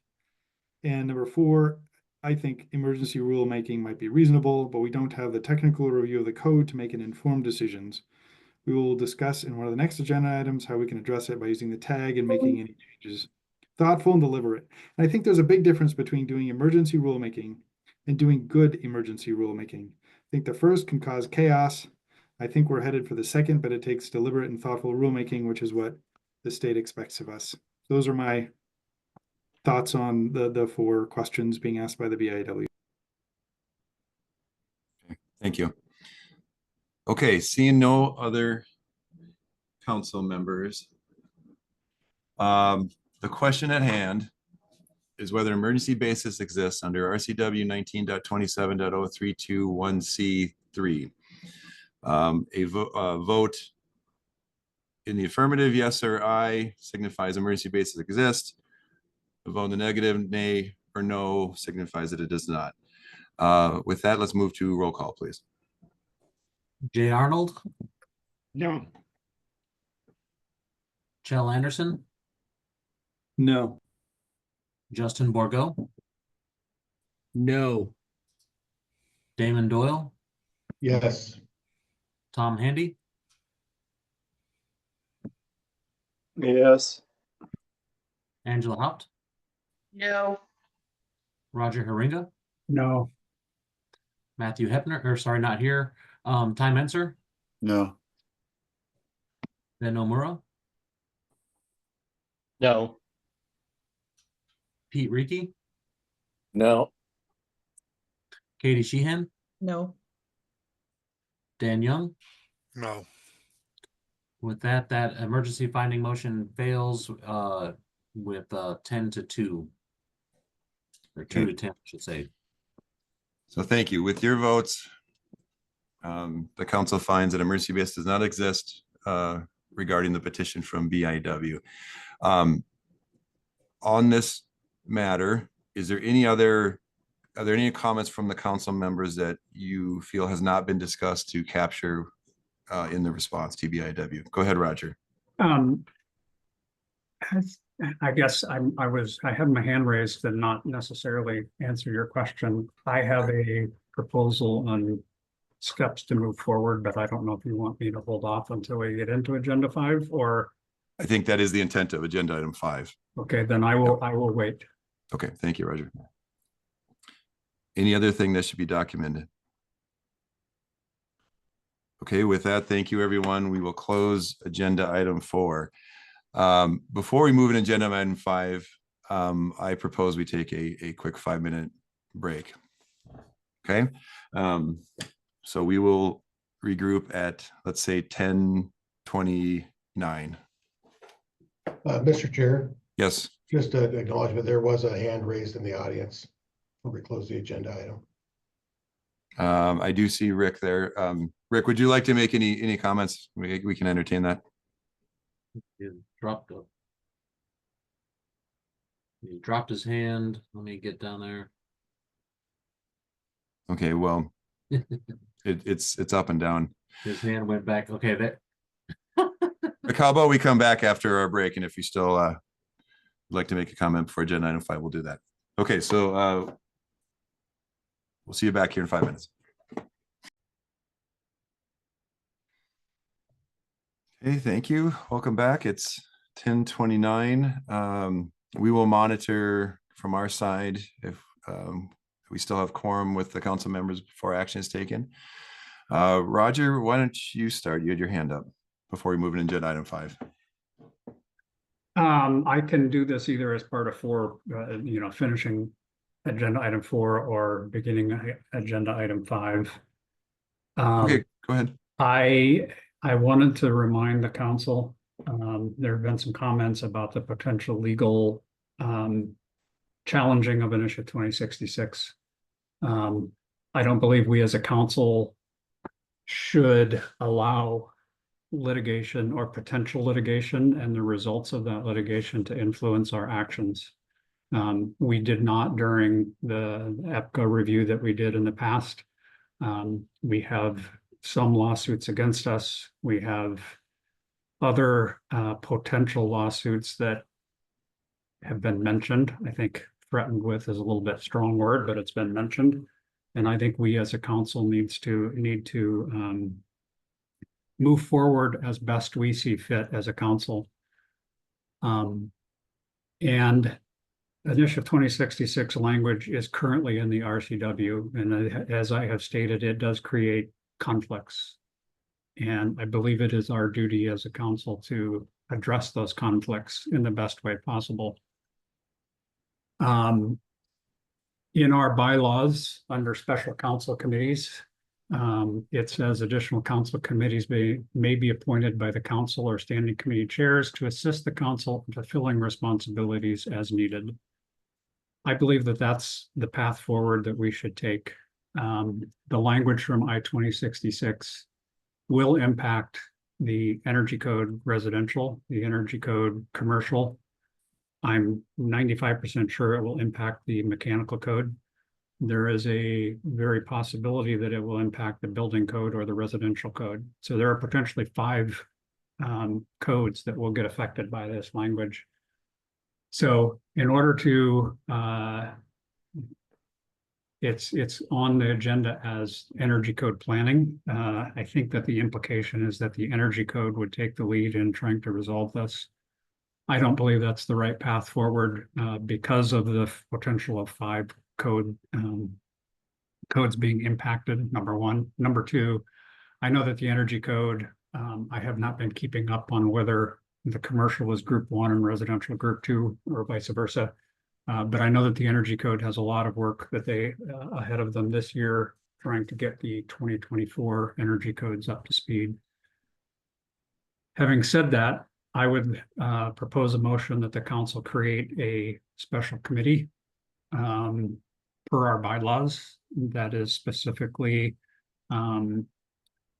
formulated to address the impacts of I-2066. That committee should pull in and get advice from the technical committees as they see appropriate, because I know that there are technical questions. But I believe that we should have a separate committee that is formed in order to work through those issues. And Thank you. I do set that as a motion, Todd. Okay, thank you, Roger. Go ahead, Chell. And then I'll frame Question. item 5. When I read the initiative's language, there's something very specific about the energy code. I don't know if it also includes other codes or broad statements about the building codes of Washington. I'm wondering where that is coming from. Well, I would offer a second on the motion to start discussion. Okay, thank you. So we're going to get into all this. So thank you, Roger. I'll try to frame this now within the context of we have a question on the table. So I'll try to bring us up high level first and back into the specific motion. Agenda item 5, energy code planning. The intent here, we've been doing a lot of work trying to prepare for this meeting to both make sure that we are, as a council, understanding the path forward, but also making sure that we have the opportunity, for all stakeholders and public to come in and help craft that. We have had previous discussions in this council, in fact, related to our current code cycle. So when you look on agenda item 5 as on the screen here, 2024 Washington State Energy Code commercial and then residential are in motion. So related to our discussion earlier about the three primary pathways that we were discussing related to the petition, that's our normal external petition pathway. The window for the commercial code just closed, and there has been discussion at previous meetings about how to move forward in the normal cycle, but also how to bring in any petitions that may be related to I-2066. Now, at the last meeting, we also, I believe, populated the entire, or almost the entire, the residential tag, technical advisory group, and that window will open soon for those external petitions. So there's been a lot of discussion now on both I-2066, but also when we have the other pathways in front of us, whether it's legislative or something in law, and I think we're generally all in agreement, or we can discuss that, whether that I-2066, it is law, so that falls in that same pathway. And we just went through obviously a process of emergency basis determination, which is the third pathway. So that's the high level context. So the question of whether 2021 commercial and residential codes, first of all, should be amended, and if so, or during that determination, what is the process to prepare us best for that? So that's really the question at hand here. Let me speak a little bit to the motion and second on hand here. The concept of forming a committee, we've been digging in and making sure we remember both the RCWs of the formation of the council, but also of our committees, our tags, and then also our bylaws. So again, the law, of course, is the legislative mandate and their prerogative on how we're formed. And then there are additional bylaws on how we, our policies and procedures and our bylaws and how we operate on. And in our bylaws, and maybe Dustin, if you'll entertain me here, do you mind clicking through to our bylaws if it's possible? Yeah, one moment. It gives us some more information on how we establish our tags in some of our committees. Now, tags are specifically recognized in RCW. And by the way, anyone can correct me if I say anything wrong here. But our tags are specifically called out, and they were amended in the last session. So this has been a topic that's very specific, to the 3-year process. So as we enter in now to something that is could be or of a legislative mandate, whether it's a mandate as specific for the council to do something, or because we there's potentially conflict in law. How do we do that? So here's the section right here where Article 3, I believe that Dustin's on. If you go back up to where it says Article 3, we talk about our standing committees, our executive committee, our legislative committee, what the purpose of those are, and what it and how we operate. And then there are 2 standing committees, the BFRW and the MVPE. Just to go high level, technical advisory groups are, as in the name, advisory. They make recommendations with subject matter experts, and they're chaired by one of the council members, and those recommendations move up to one of the standing committees. The standing committees then run that process of appointed council members and make recommendations to the full council, as we're going to do in agenda item 8, or however we numbered it today, to review the group 1 petitions, move forward by the standing committees. What's interesting here is when you dig in, there's opportunity for us to create ad hoc committees or even ad hoc technical advisory groups, as we've done in the past with tsunami. That's very specific, deep subject matter where we brought in, the leading experts in the state and a code writer and developed, the appropriate code and moved that forward through the process to a tag and to the standing committee and to the council. We've created an ad hoc technical advisory group to respond to 2, perhaps, at least 2 other legislative mandates, the single exit, and we combine that with the multiplex. So that's one tool in our toolbox. The other that we haven't used very frequently in my time here is the ad hoc committee, or if you scroll up, just the ability to form a special purpose, special counsel committee there. So that is an option. So I think in this discussion and in the motion that Roger made is really where our intent that sits, and what then ultimately we would need to discuss what is the what are the responsibilities for the standing committees and or the tags? So that was long-winded, but that's my thought journey and research journey I had to go through this week to try to prepare for this meeting. So go ahead, Damon. Thank you, Mr. Chair. I'm going to go ahead and speak against the motion. I think, first off, we're all volunteers and our time is stretched. We have a committee that I believe a standing committee that could consider this issue, and that's MVPE. I can't think of any potential ramifications of the impacts of 2066 on the IBC or the IRC. I just can't, and I know the IRC pretty much inside and out. Nothing there would change the IRC. So I'm not concerned about any effects from the BFPE, but I'm confusing with BFRW, but MVPE might be the logical committee to consider this issue. So I would speak against the motion. Damon. Jay. Thank you. While I think that I appreciate the thought that Roger, you've put into this, I think forming a committee would be premature. We have yet to see what comes out of the tag process as far as potential code for public comment. As the tag pushes things forward, we will see that through our standing committees and come before council before the CR 102. We have a previous process to deal with code correlation for when different issues span multiple codes. And until we see something come out of the tag process that says that there needs to be a higher level of coordination between the commercial and residential energy code or the mechanical or building codes coming out of our I-2066 response, I think we stick with our current process.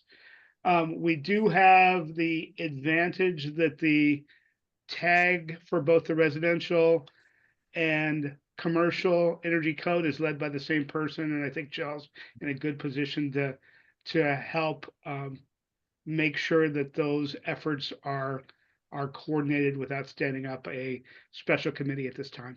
Thanks.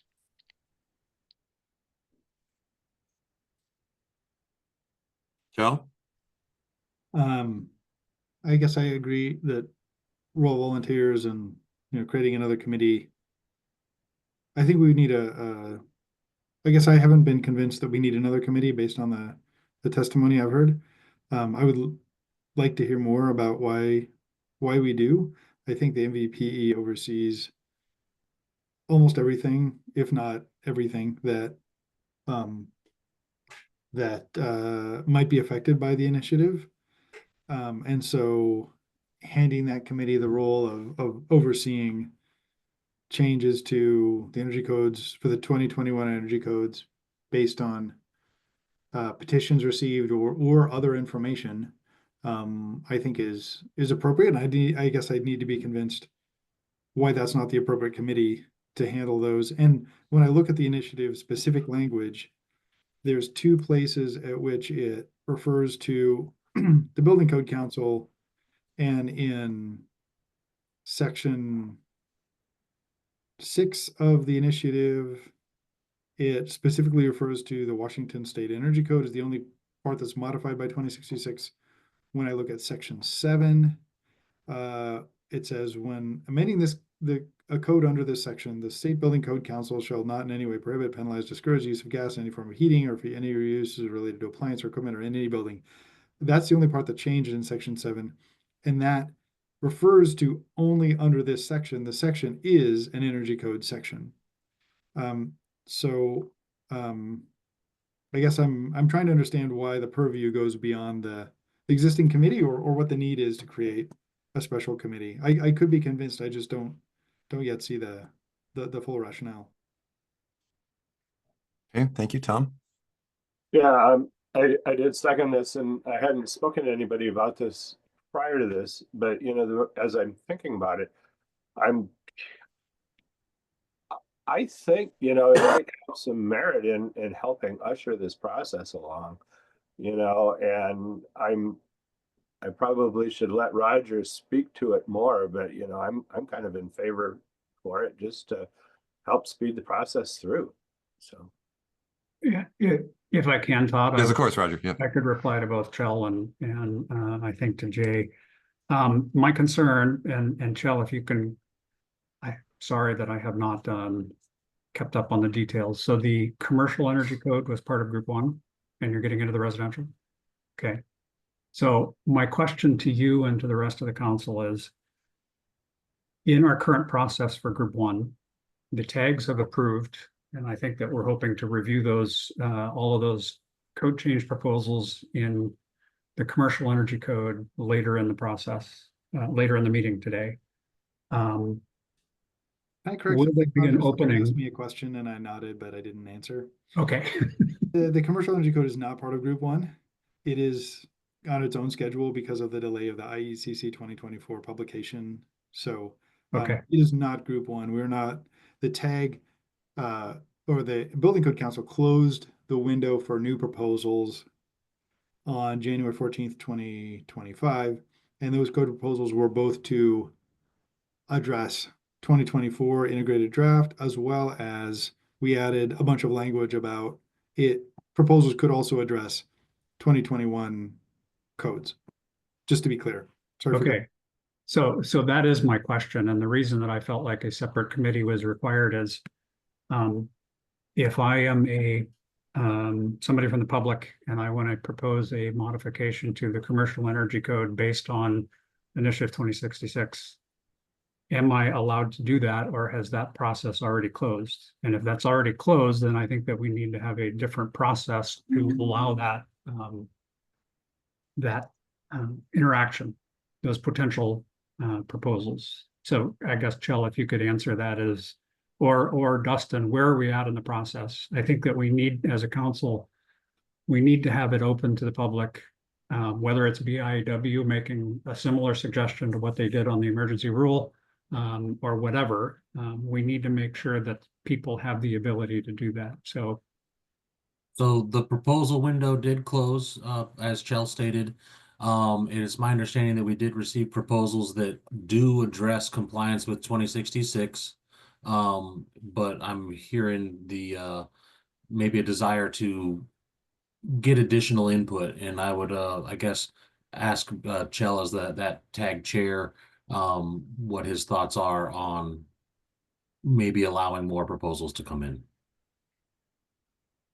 Shall I go ahead and answer that? But I have a question to raise. Shell's frozen. Or no, go ahead, Shell. I'm not frozen. I'm just looking up some information so I can provide a good response. So, well, while you look that up, maybe I'll raise a question and then Angela. One of the outcomes for this discussion today and public input is to better define. Well, first of all, I want to state, in my understanding of where we are, nothing has been directed by the council for 2021 codes right now. So in my understanding, the window that is open and closed on the commercial energy code is specifically defined for the 2024, unless I'm wrong. The window that's opening right now is for 2024 residential. So 2021 has not been specifically addressed or requested at this point.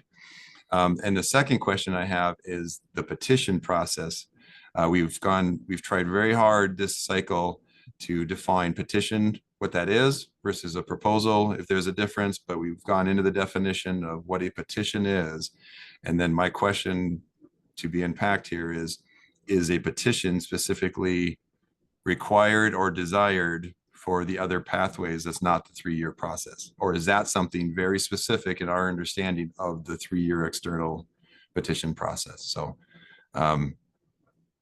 Angela, I think I owe you a Okay, floor. so I guess what I was gonna say is, as far as I think we still have a motion to create a special committee. Correct.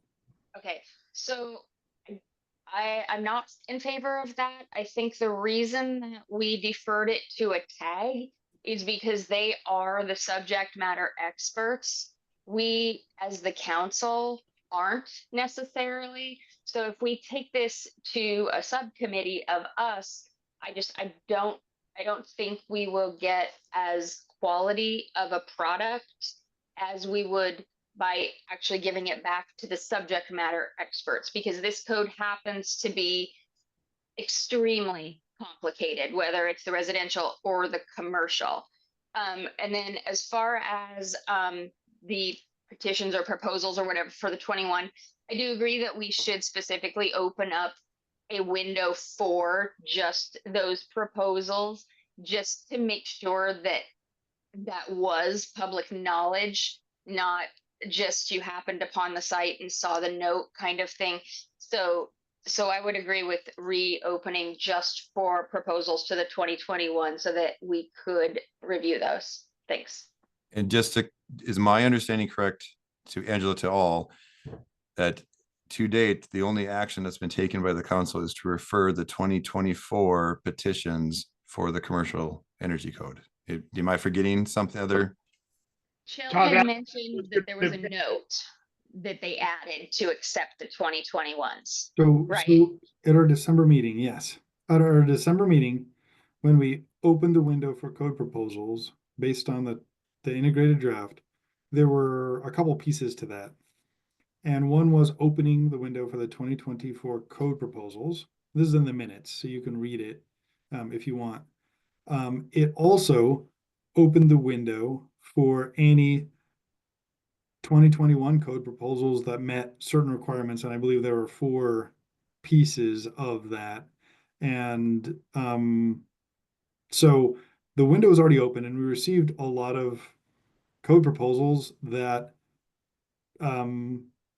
people think address I-2066. We received one that said replace the 2021 Washington State Energy Code with the 2015 Washington State Energy Code, for example. And we received less drastic ones as well that address or attempt to address 2066. And in fact, we have a meeting tomorrow where a lot of them that suggest that they address 2066 will be considered. So there's already been a window open for 2021 code proposals for the commercial energy code only, and for the 2021 and 2024 proposals for the commercial energy code only. Now, I talked to staff, and one idea would be to, have the commercial energy code tag, go through all the proposals and flag some as 2066 relevant. And during the normal code tag process, which will last 6 to 8 meetings of 6 hours each or so. And then at the end, we would have a package of proposals that would potentially address any 2066 issues that could be passed to a committee or back to the tag or to the council to be considered for modification for the 2021 code. And since the 2021 code is largely the basis for the code proposals for the 2024 code, they would need very little modification in most cases to then apply to the 2021 code. So that's one option for the commercial code. And that would have a timing of being probably mid-April. We would have that package of commercial energy code proposals for the 2021 code that roughly comply with 2066 for the council or committees to consider. And we would also have the 2024 tag package done for the council and the committee to consider. And I think that's a reasonable way to approach the commercial energy code. I think there's other thoughts about the residential energy code, and I'd be happy to get into that, but I don't want to get too confusing here. Okay, I'll go back to Roger, then Jay, please. Yeah, I'm Chell, what I am really trying to do is allow members from the public, and I'm just going to use BIW as an example, is we there was conversation and both at the last meeting and this one about this making an emergency rule. We just decided there is not an emergency. We need to move a path. We have to define a path forward for how we are addressing it. If you are saying that people would still be able to influence both the commercial energy code and the residential energy code through the current tag process, can Patrick submit information now, including the four the four items in their letter, and for those to be considered, or are we too far down the process on the commercial energy code for that to happen? And I will say, if that still can happen, then I would be fine withdrawing the motion.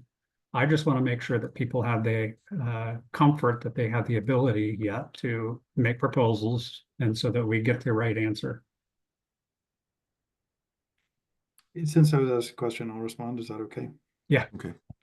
I am not a lawyer, and I'll preface that with the answer, but my suggestion to the council is have the tag review the commercial proposals for the 2024 code and the 2021 code that have been submitted already, and flag certain for 2066 review for the 2021 code, and send those to a committee or to the council, and then the council or the committees could send them back to the tag for 2021 work.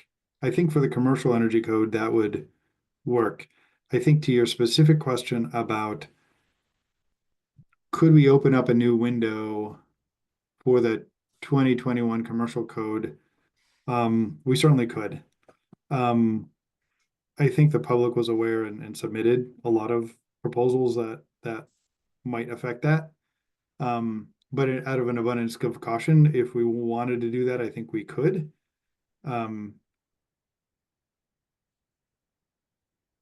I guess, yeah, I think there's a path. And whether when the tag gets done with the 2024 code, whether the package of proposals that is considered by the council or committee for the 2021 code is reviewed by the council or the committee or the tag is at the discretion of the council. And I'm not going to speak to who I think should review that.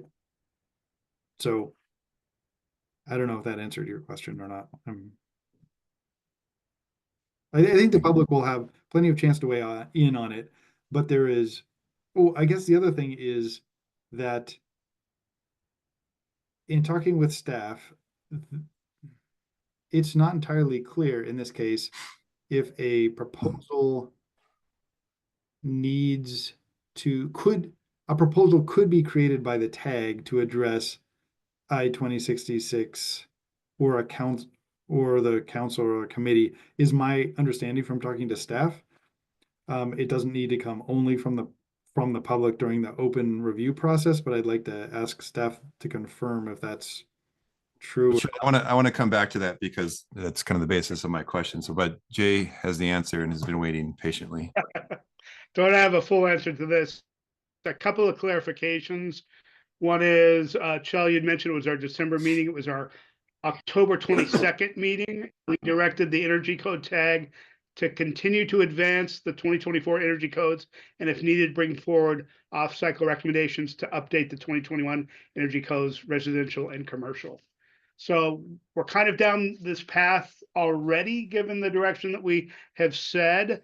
I am wanting to hear from the initial tag review on the proposals that have been submitted during the window that just closed, on whether they feel like there's sufficient proposals to consider different options to comply with 2066, or if we need to, open another window for 2021, or if they need to develop some proposals themselves. I don't think we're ready to make that decision today, but would like to hear from the tag itself. And I think from that process, that's allowed. I think I hope it gets to Roger, your concern about sufficient public input and sufficient opportunity for the public to offer different proposals. Thanks. Thank you, Jay. Katie. Sorry. I'm just looking at it. Jay, I think you meant November 22nd, not October 22nd, because I'm looking at, and it was number 4 on the agenda items that we went over that. And then a lot of motion or amendments. And so it does feel like we've addressed this before, and provided a path forward for ourselves. And so I agree. I think going through, seeing what we have, and if, I suppose, off-cycle rulemaking was required, that's the step we would take. Is that what you're saying, Jay? Hey, I'm sorry, we're already on that path, and I'd like to hear from the tag as they look. Thanks. Roger, go ahead. And also may make a request while Roger, do we have the minutes, and maybe we can put those on the screen? Todd, what I'm just going to say is I will withdraw the motion. Okay. It sounds to me like the process is well underway. I'm also curious as to what petitions had been filed that would impact the 2021 Energy Code. I have my personal feeling that we've already adopted that code, and so the language of 2066 could or should only be applied to the 2024, but that's a legal question. It sounds like the process of having the tag go through and identify any of those items related to the 2021 code, specific to I-2066, and bringing those to, I believe the right process would be to the MVPE committee, the standing committee. And that standing committee would then make a determination as to the path forward with those. And I think with that assumption, Tom, as long as you're okay, I'm going to withdraw my motion for the special committee.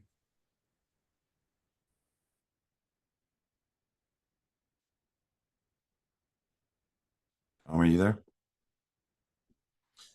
Yeah, I'm fine with that. Okay. As long as it's being handled and we're moving forward, that's what I care about most. So thank you. Well, Dustin, it was maybe that was a challenging request to find the meeting minutes from would have been approved in December or January. I don't remember. They were approved at our January 24th meeting with some modifications. Those modifications haven't occurred just yet. So they're not posted on that meeting site. But here is what we have in the draft form, and there's some clarity needed that was mentioned at our last council meeting in here as far as how those amendments are presented in this minutes document. Sorry. Okay. Yeah, we're not seeing your screen if that was your intent. I'm sorry. Yes. I didn't press the last button, but there we go. We have the minutes, and what's on the screen here is number 4. And as far as the amended motion, we wanted to move this stuff up above the final motion just to make clear that the amendments there happened after that initial motion and show that language changes more succinctly.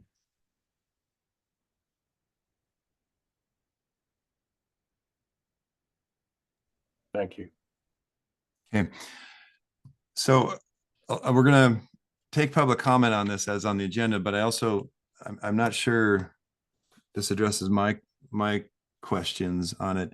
In my memory, obviously wasn't recalling this specifically that the 2021 is included, but more importantly, a couple of things have come out today, in my opinion. One, we've established that the legislative pathway, that there's a question of whether it's directed or simply in conflict. One thing I took away from our last agenda item, that if it's in conflict, perhaps the correct pathway is establish an emergency basis. Now that may be, discussed further. I'm still not confident that in the taking action on the 2021 is part of this current code cycle. And so that's really my question, is that I see we took action on that, but the 2024, the 3-year process and including a previous code cycle in there is one of the questions I have, whether that's the right process then to move it forward as if it's the current code cycle. And I don't know. So that's what I need help with. So Roger. Go ahead. So reading this, Todd, I actually right above number 1, it says, and if needed, bring forward off-cycle recommendations to update the 2021 Energy Code. And right after number 4, it says, and direct SBCC staff to proactively communicate this process, including keeping the existing 2021 Energy Code in effect until this process is complete or directed otherwise. And I also, third, I've looked up RCW 1927-050 enforcement, which says the state building code required by this chapter shall be enforced by the counties and cities. It's 050. So my response to you, Todd, is the 2021 Energy Code has been adopted. Us as a council have given direction to cities and counties that you're supposed to continue to enforce that 2021 Energy Code unless or until we make any changes to it. 1927 is pretty clear that if they're not enforcing the currently adopted code, then they would be in conflict with 1927-050, which that would create legal risk for them. Again, I'm not a lawyer either, Jill, but you know, if there are multiple or different RCWs and they're in conflict, then yes, that creates legal issues. Us as a council, we have a path forward in order to address that. So, Todd, I hope I answered your question. I think the minutes and what we passed in November of 2024 spell out our path forward pretty clearly, and I think that we are adhering to that. Okay, so if I understand this correctly, then these, both the 2021 residential and 2020 commercial, are on the same timelines as the 2024. Go ahead, Chell. I'm sorry, I'm going to jump in for a second here. I just want to make sure that everybody's on the same page. What do you mean, Todd, by the same timelines? I'm raising the question of what timelines have been for consideration have been given and who's directing that. In this understanding, I'm hearing that everything, the petitions have been referred to the TAG. Does that imply the TAG is directing recommendations under the normal timeline of the 2024 cycle as established by the council? Yeah, okay, exactly. And that's what Chell, I think, from what he said, has been kind of struggling with to figure out what the options are as considering potential recommendations with regard to the 2021 code mapped out to the, the normal process that the tags use to consider changes to the 2024 codes. And then the question to council is that then given to the TAG to determine, or shall it be a standing committee and or the whole council? And that's really the question I'm raising here. So Shell, go ahead. Yeah, big questions. So the commercial code window has been opened and closed both for 2024 and 2021. And the TAG has a process. Without further direction from the Building Code Council, there is direction enough to consider the proposals. For the residential energy code TAG, we just appointed members recently. The window has not really been opened. Functionally, a window has not been opened for the residential energy code because the residential energy code doesn't yet have an integrated draft under which proposals would be made. So just getting into residential energy code land, one suggestion to expedite any 2021 rulemaking would be to open a window very soon for residential energy code 2021 modifications that address the things brought up in the motion in November last year. And then we would receive proposals in advance of the 2024 residential energy code cycle, such that any responses to 2021 commercial energy code or 2021 residential energy code could be done as reasonably quickly as possible with a thoughtful and deliberate process. So that would be we could open a window for the residential energy code 2021 I-2066 proposals soon-ish, and then have the residential energy code meet to review those.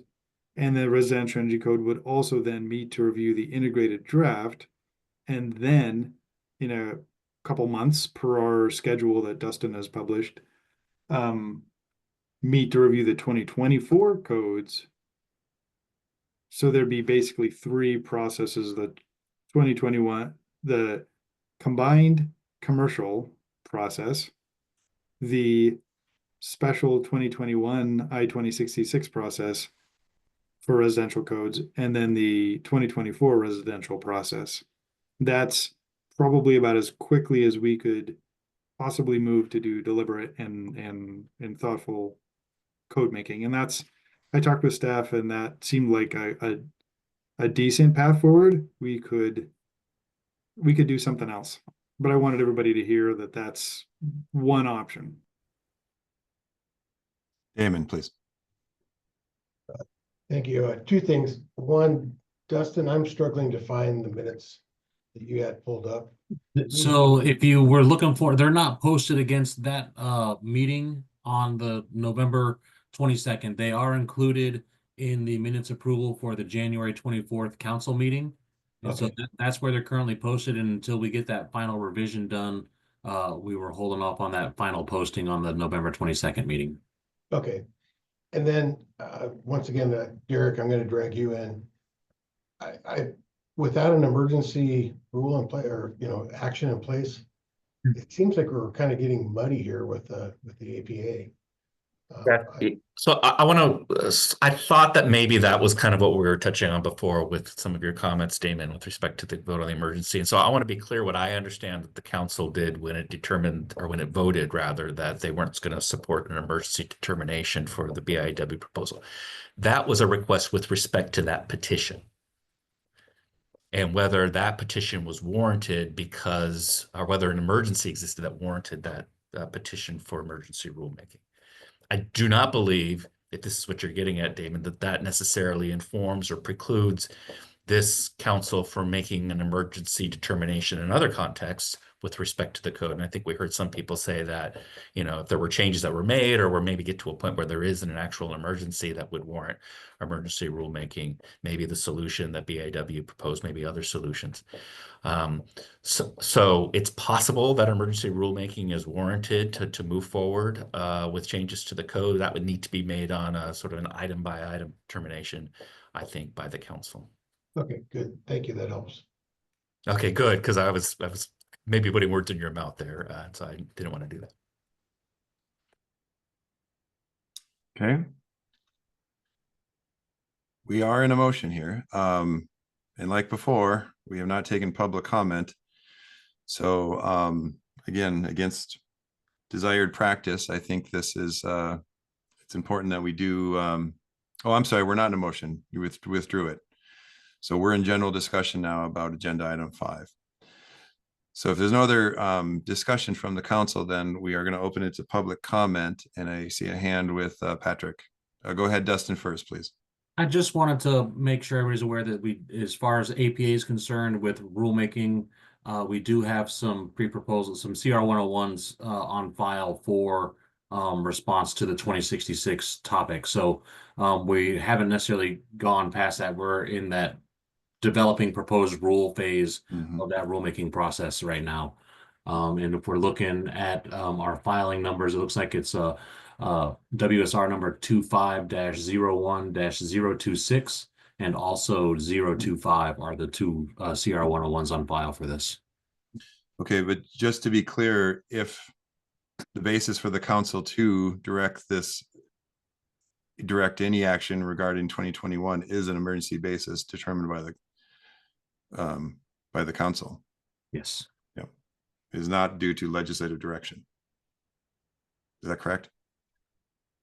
I'm not sure if that's how it was characterized when we made the filings for the CR 101s there, but it was to prep for rulemaking of any sort in response to 26. Yeah, so you're asking a question, Todd, I think that raises an issue that we might have talked about at a previous meeting, whether, so the 1927 requires that the agency, or the SBCC rather, can only engage in off-cycle rulemaking under limited circumstances, right? You'll recall legislature was concerned that there was just a lot of churn going on, discretionary churn going on off-cycle. And so what we've been hearing some members refer to today is the requirement. So what's being highlighted on the screen right now pertains to emergency amendments. And we've construed that as emergency rulemaking under the APA. So this aligns with those requirements. We're under C1B. I'm sorry to interrupt you, but whether it's C1A or B, both of those are criteria for emergency rulemaking under the APA. But there is an opportunity for the council to do off-cycle rulemaking, but not solely as an emergency, but just off-cycle rulemaking. And that is 1D. You see that the council may adopt or amend the state building code or section anytime pursuant to legislative direction as reflected in legislation signed into law. So I think that's what you're referring to. We heard some members say that. Now, those of you who parse language carefully, which is something that I do for a living, and I know the engineers and architects on this call do too, might note that that says pursuant to legislative direction rather, as reflected in legislation signed into law.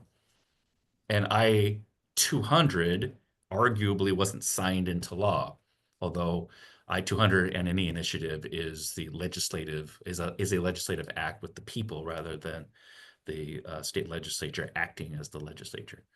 So there is a legal question of whether or not the council can engage in off-cycle rulemaking to make permanent changes to the code in response to I-200 if you assess that I-200 requires that.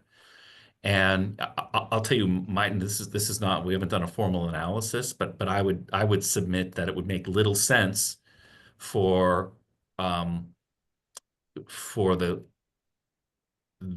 legislature, rather the SBCC, to have the authority to do off-cycle rulemaking when directed by the legislature as a formal legislative body, but not from the people when the people are acting as a legislature when they're doing lawmaking in the context of the initiative process.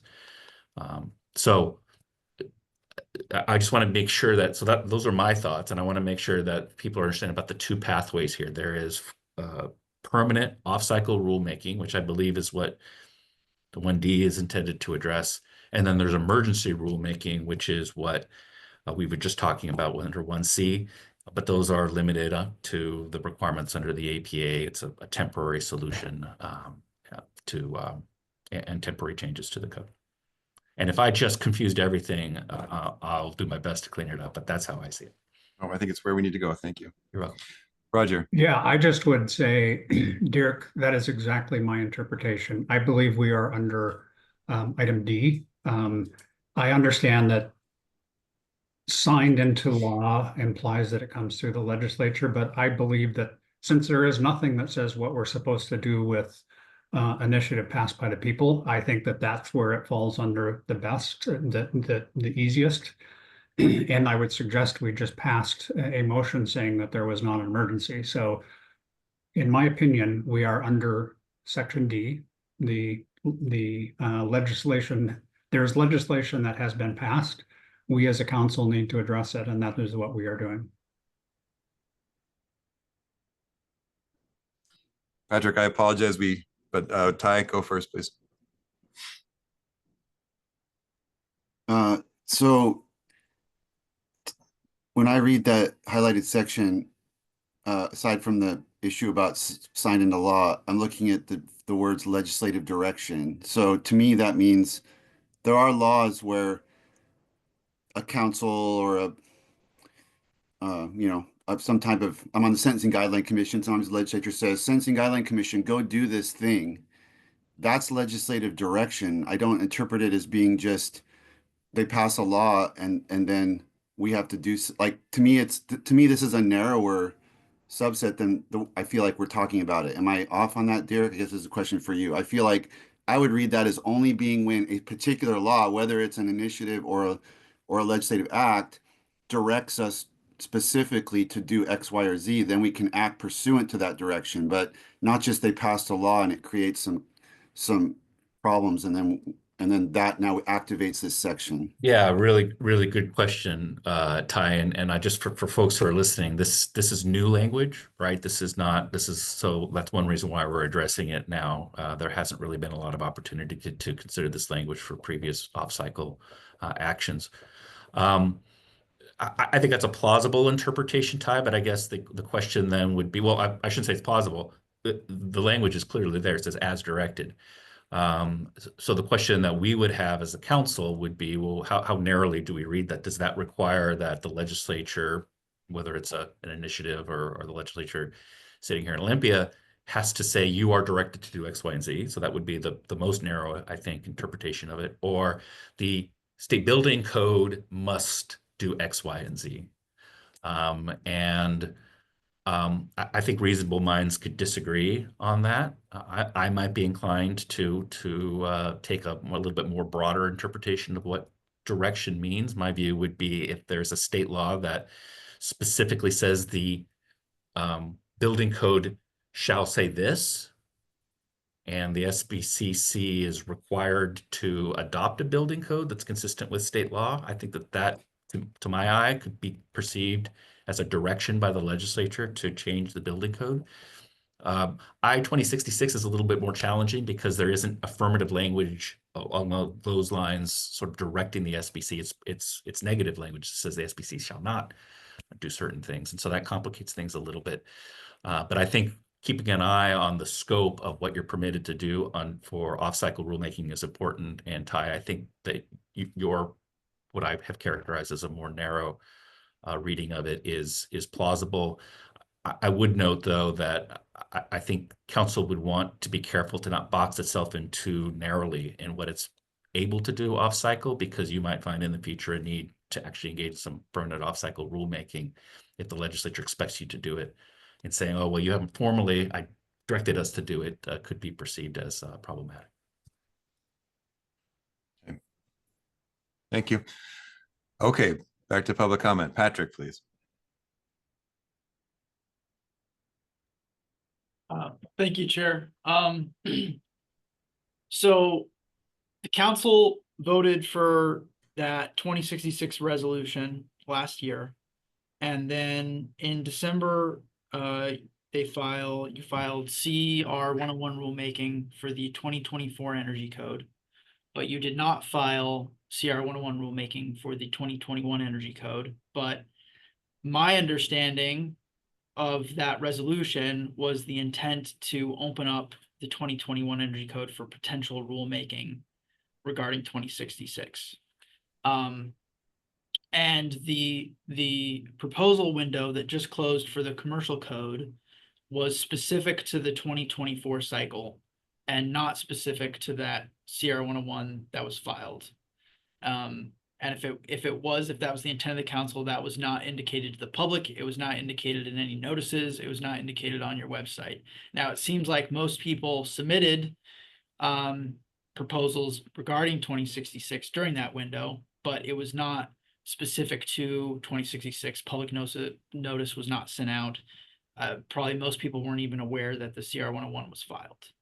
When it comes to the 2021, if the goal of the council is to still potentially make a change to the 2021 code in a reasonable amount of time, then you need to get that CR 101 filed, and then you need to decide a timeline of when and where, what is happening. As a stakeholder, it is beyond frustrating getting contacts, not just from our members, but from members of the public who might be building or remodeling and wondering, what is the SBCC going to do?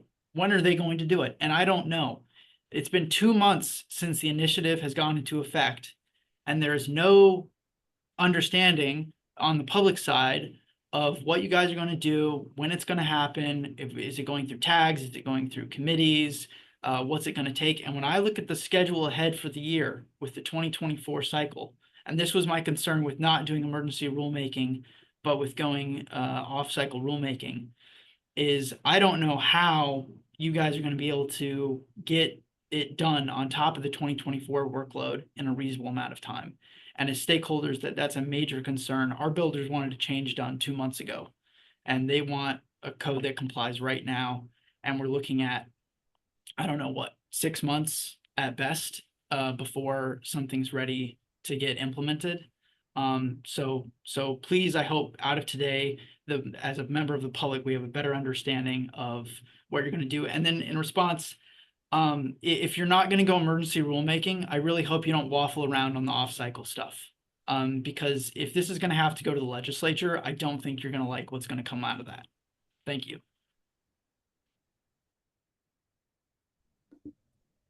Okay, Jim, please. Thank you. I think the council is on the right track here. The initiative precludes you from doing certain things, but it doesn't direct you to do anything. And moving ahead with 24 code process under those circumstances, I think makes sense. The existing law says a 70% reduction in energy consumption. 2066 says no discrimination.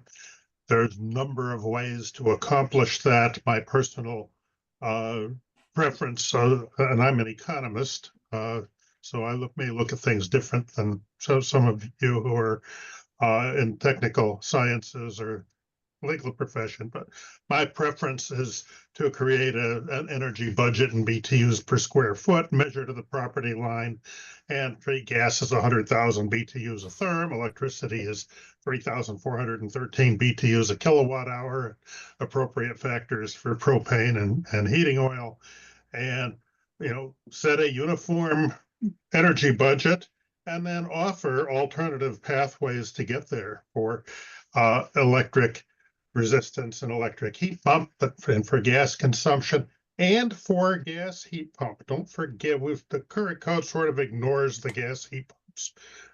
They're not common. They do exist. They have COPs in the 1.5 to 2 range, and they may be a relevant option for this code going forward. Another member of the public who's spoken talks about stakeholders. I think it's important for you to know that the stakeholders in this process are the 8 million people in the state of Washington, and also the 8 billion people around the globe whose future depends on the work of bodies like this Building Code Council and its colleagues in other states and other countries. We are the stakeholders. Thank you. Okay, thank you, Jim. We're going to get to Larry. I'm sorry, Larry, before you go, Jay, did you have a perhaps question for? I did.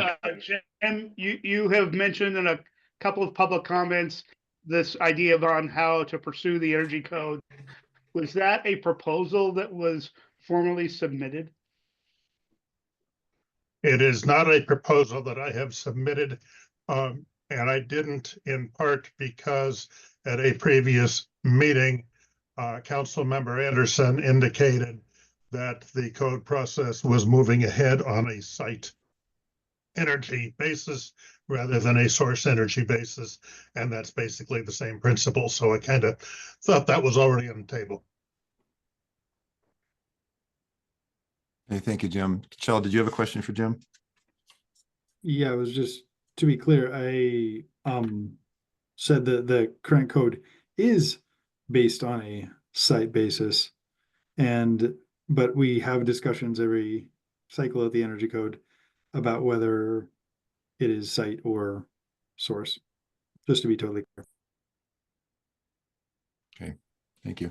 Okay, moving back, Larry, please. I think this is the appropriate time. I want to start back with the RCW 4.24.470. Talks about the governing body is immune from civil liability, but the public agency for tortious contact of its officials and members are liable. Okay. And so, like my company and other companies that supply me, we're getting hit pretty hard right now. In fact, the companies that I get supplied with, they tell me over 70% of their business has dropped because of this. And so there is a staggering amount of money that has been involved here that's happening. So there is monetary problems that are happening here to our companies. Then I want to direct you to RCW 42.52.900. And I have to read all this, almost 300 pages plus to do all this for you. But the government derives its powers from the people. That's the first statement on page 1 of that RCW. Okay. And the people already spoke on 2066. The people spoke that we don't want to go this direction anymore, that this hoax that you've been playing on us. Okay. And I've given Dustin, I don't know how many reasons why natural gas isn't a problem. And nobody has ever came back to me with a debate that isn't. Okay. But then if you read this further on, it's paramount in the trust is principle that the public office, whether elected or appointed, may not be used for personal gain or private advantage. So what you council people feel in your own hearts is not in what the law tells you. The law is telling you to do what the people have spoken. Now, 90% of the counties in this state voted for 2066. Only 4 counties passed it the other way. Okay. And those 4 counties, only one of them was a dramatic shift in the amount of people that voted for it. So the public, like the other gentleman said, the public has overwhelmingly told you what to do. And you guys continually to hold back. And I know, Shell, when you're shaking your head, but that's the truth. That is the truth. I've given you the numbers and that is it. And now let's go back to what the Energy Code 2024. Now, I never knew, and I'm a TAG member, that we could propose for 2021. I was told that the tag was dictated for 2024 codes only. And that's the approach I took. And for as far as I know, that's what was said to us. And then on top of it is how can we move to the 2024 code when we have a mandate in law that says 2066 needs to be implemented? The people have spoken to you people, and yet you're not listening. And if this doesn't happen soon, we're going to have to get another initiative that's stronger, but we wanted to make it somewhat passable for everybody. And you guys from the west side and some from the east side that I believe are really inundated to the west side and beholden to them. You have one thing in mind, but that needs to get out of your head because the people have spoken. And if you read further down in these, which every one of you have had to read and sign, it says you're to do the work of what the people want. And the people have spoken. Thank you. Okay. Thank you, Larry. We're going to go to Deepa, please. Thank you. I'm hearing a lot of discussion about what the people want, what stakeholders want. Want to echo what Jim said about how we are all stakeholders in these matters. We all live in houses, we all live in buildings, and we all are impacted by climate change. This people also spoke overwhelmingly in the last election to reject initiative 2117, which shows their will on climate change and climate action. And the people approved in 2066 an initiative that still does not change the requirements for the energy code to achieve a 70% energy use reduction by 2031. That was specifically not changed. Other parts of that same RCW were changed by the initiative, but that piece was kept, I have to assume, intentionally by the authors of the initiative. And as so many folks have been reiterating, this code does not penalize gas. It incentivizes efficiency, and efficiency is still what is in the law as approved by the will of the people. Thank you. Okay, thank you, Deepa. Okay, seeing no other hands, we're going to close public comment and we bring it back to the council. There is not a motion or a question at hand. Is there any other discussion? Go ahead, Damon. Mr. Chair, are you looking for some action on this particular agenda item? I think we need to all walk away clearly with understanding that the TAG process is in place.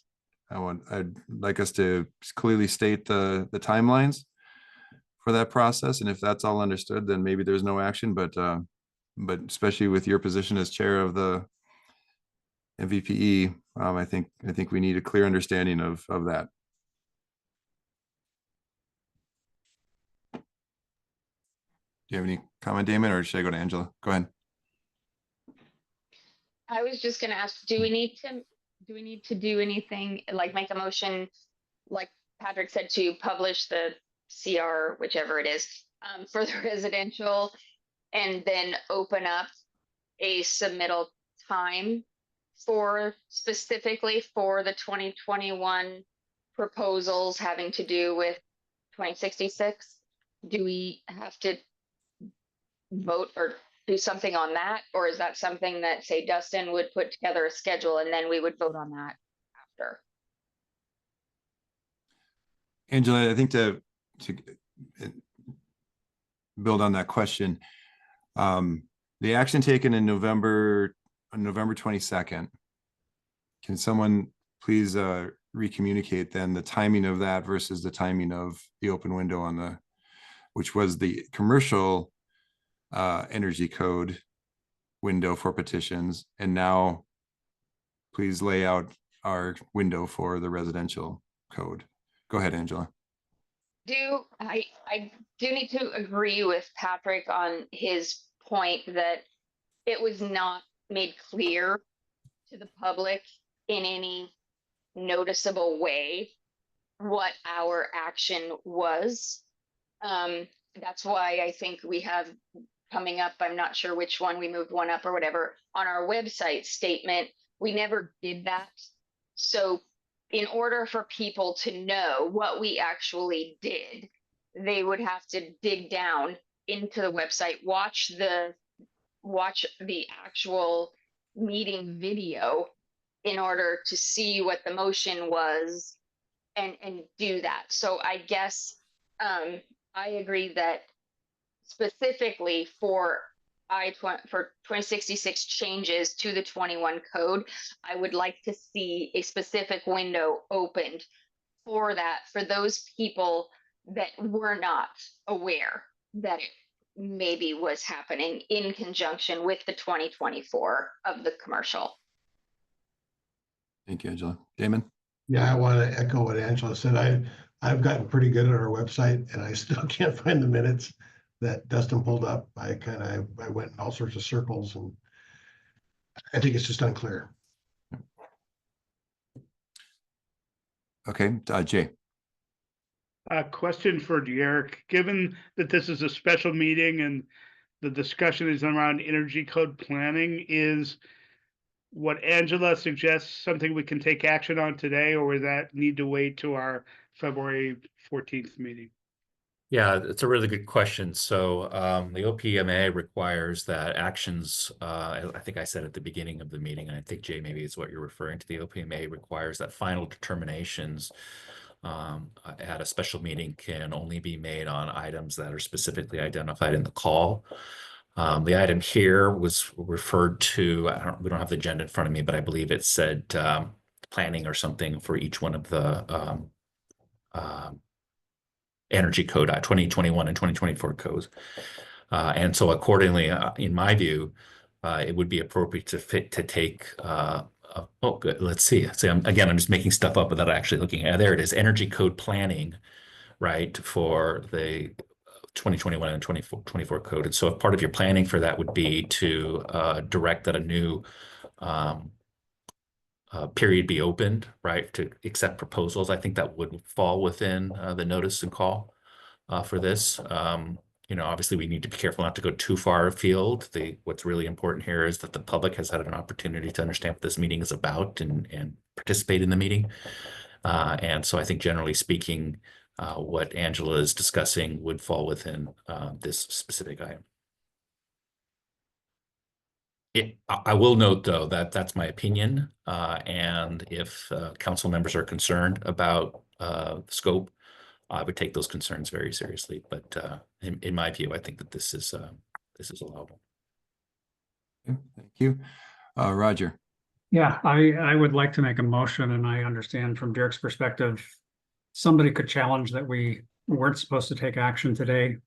I will interpret my personal opinion as agenda item number 5, making it more clear, particularly since it sounds to me like we passed in November a path.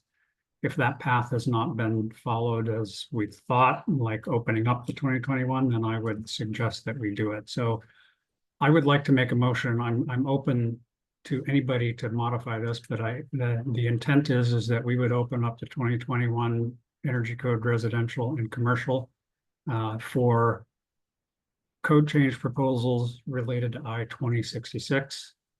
I'm going to throw out a date, and Dustin, you can slap me if you want to, but open it up from next Monday, the 10th to March 3rd, 4 weeks. I'm counting right. 1, 2, 3. Okay, March 10th. So the 10th to the 10th, 4 weeks.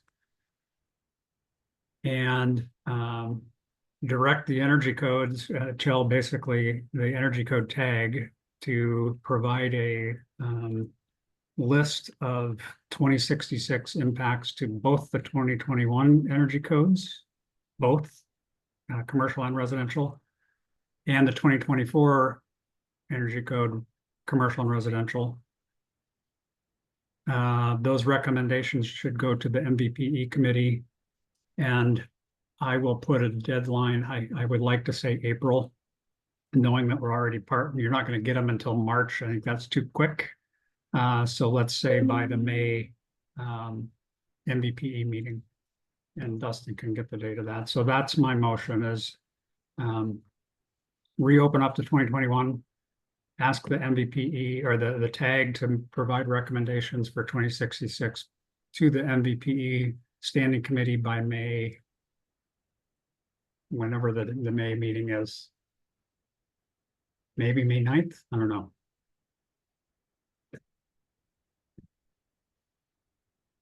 Second.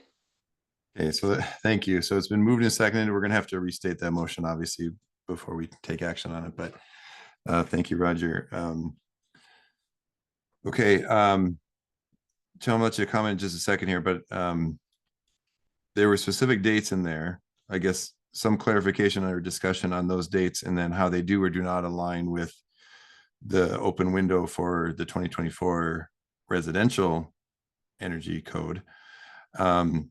In addition, there's reference in there about the MVP. I would also ask the council for for guidance on whether, when those petitions would come in, whether it's going to go to the full council for referral back down the TAG, or if we're going to take the pathway that's allowed, that the MVPE makes determinations on referrals to the TAG. And specifically, that would give the MVPE more oversight over not a docketing process, but be able to review completeness of that and kind of breadth of the proposal of the petitions received. But I'm not obviously making a motion as chair. I'm just raising questions I have for the council to add more detail to. So.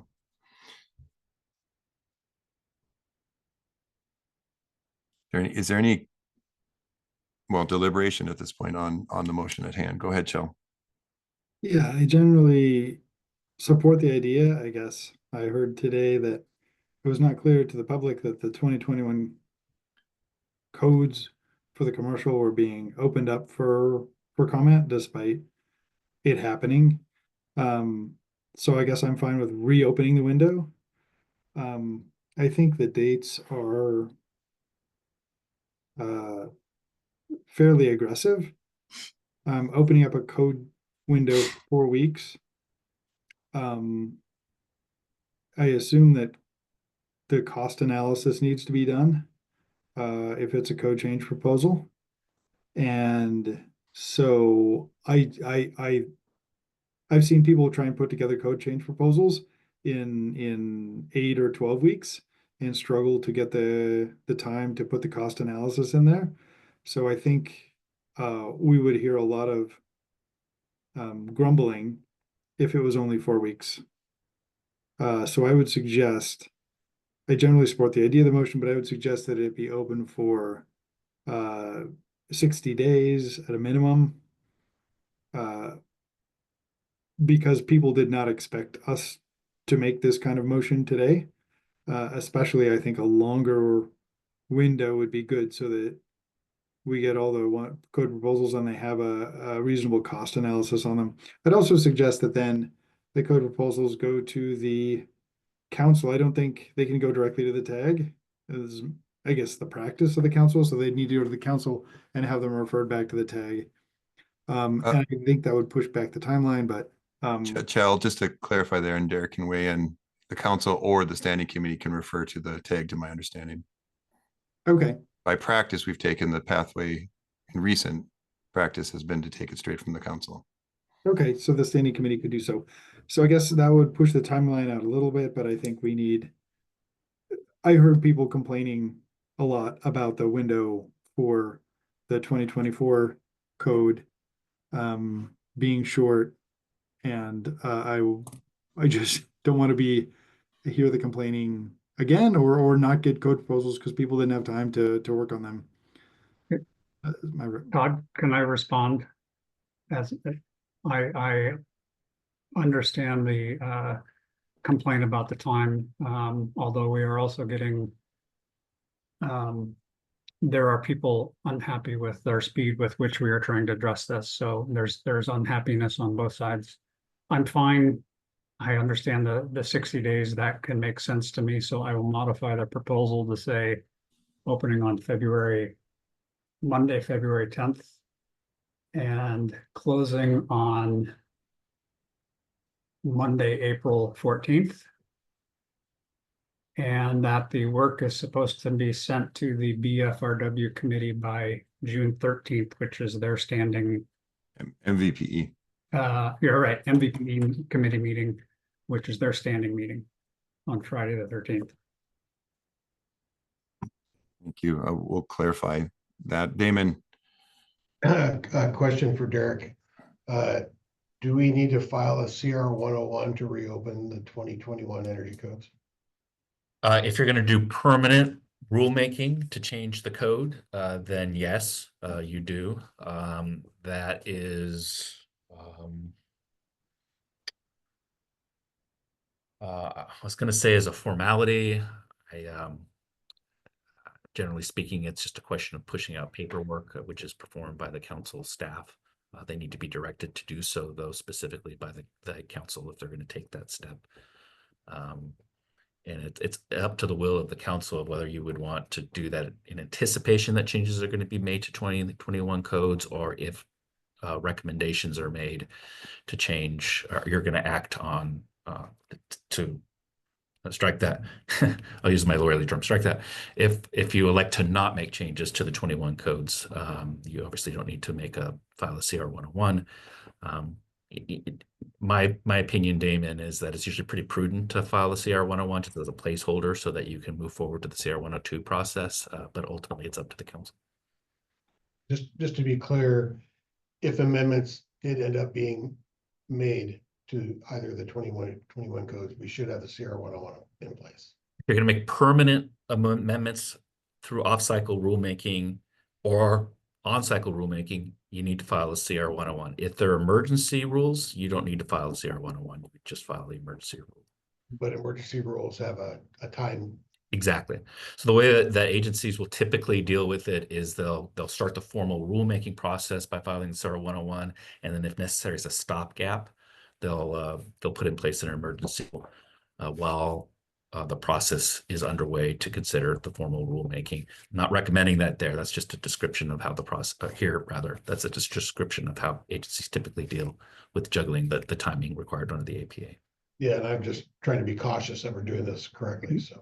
Can I modify my motion to include directing the staff to file the CR 101 about potential changes to the 2021 energy codes related to the I-2066? Is that appropriate, Dirk?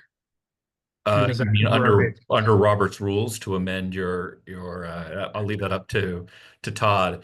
I will say, I want everybody to understand that, and folks in the public too, filing a CR 101, it's a pre-proposal inquiry for rulemaking, doesn't commit the agency to actually do the rulemaking. It's just an announcement, formal announcement through and published by the code revisor's office that the agency is considering doing rulemaking.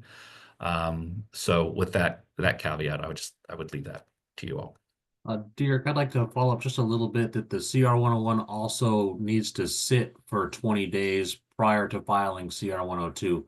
So in order to make sure we're well positioned for the permanent rulemaking, we should get those on file. Oh yeah, really good point. And I think that's part of what Damon was trying to get at. In order to start the permanent rulemaking process of doing the notice and comment filing CR 102 and stuff, you need to let that CR 101 sit and percolate for 20 30 days beforehand. And that sometimes agencies get held up because they forgot to file a CR 101 and then have to do that notice period before starting the formal rulemaking process. First of all, to Roger's amendment to his motion, does the second support that? Yes, I do. Okay, thank you, Angela. Okay, Jay, please. I support opening a window and having staff file the CR1 and the proposals going directly to the MVPE committee. I am a little concerned about some of the timelines that you've mentioned, Roger. I wanted a comment from staff on this.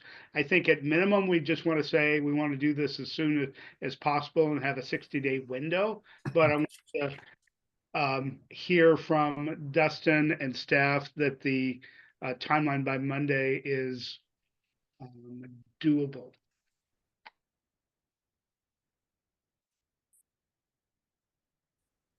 As I would say that yes, opening the proposal window on Monday is a doable timeline.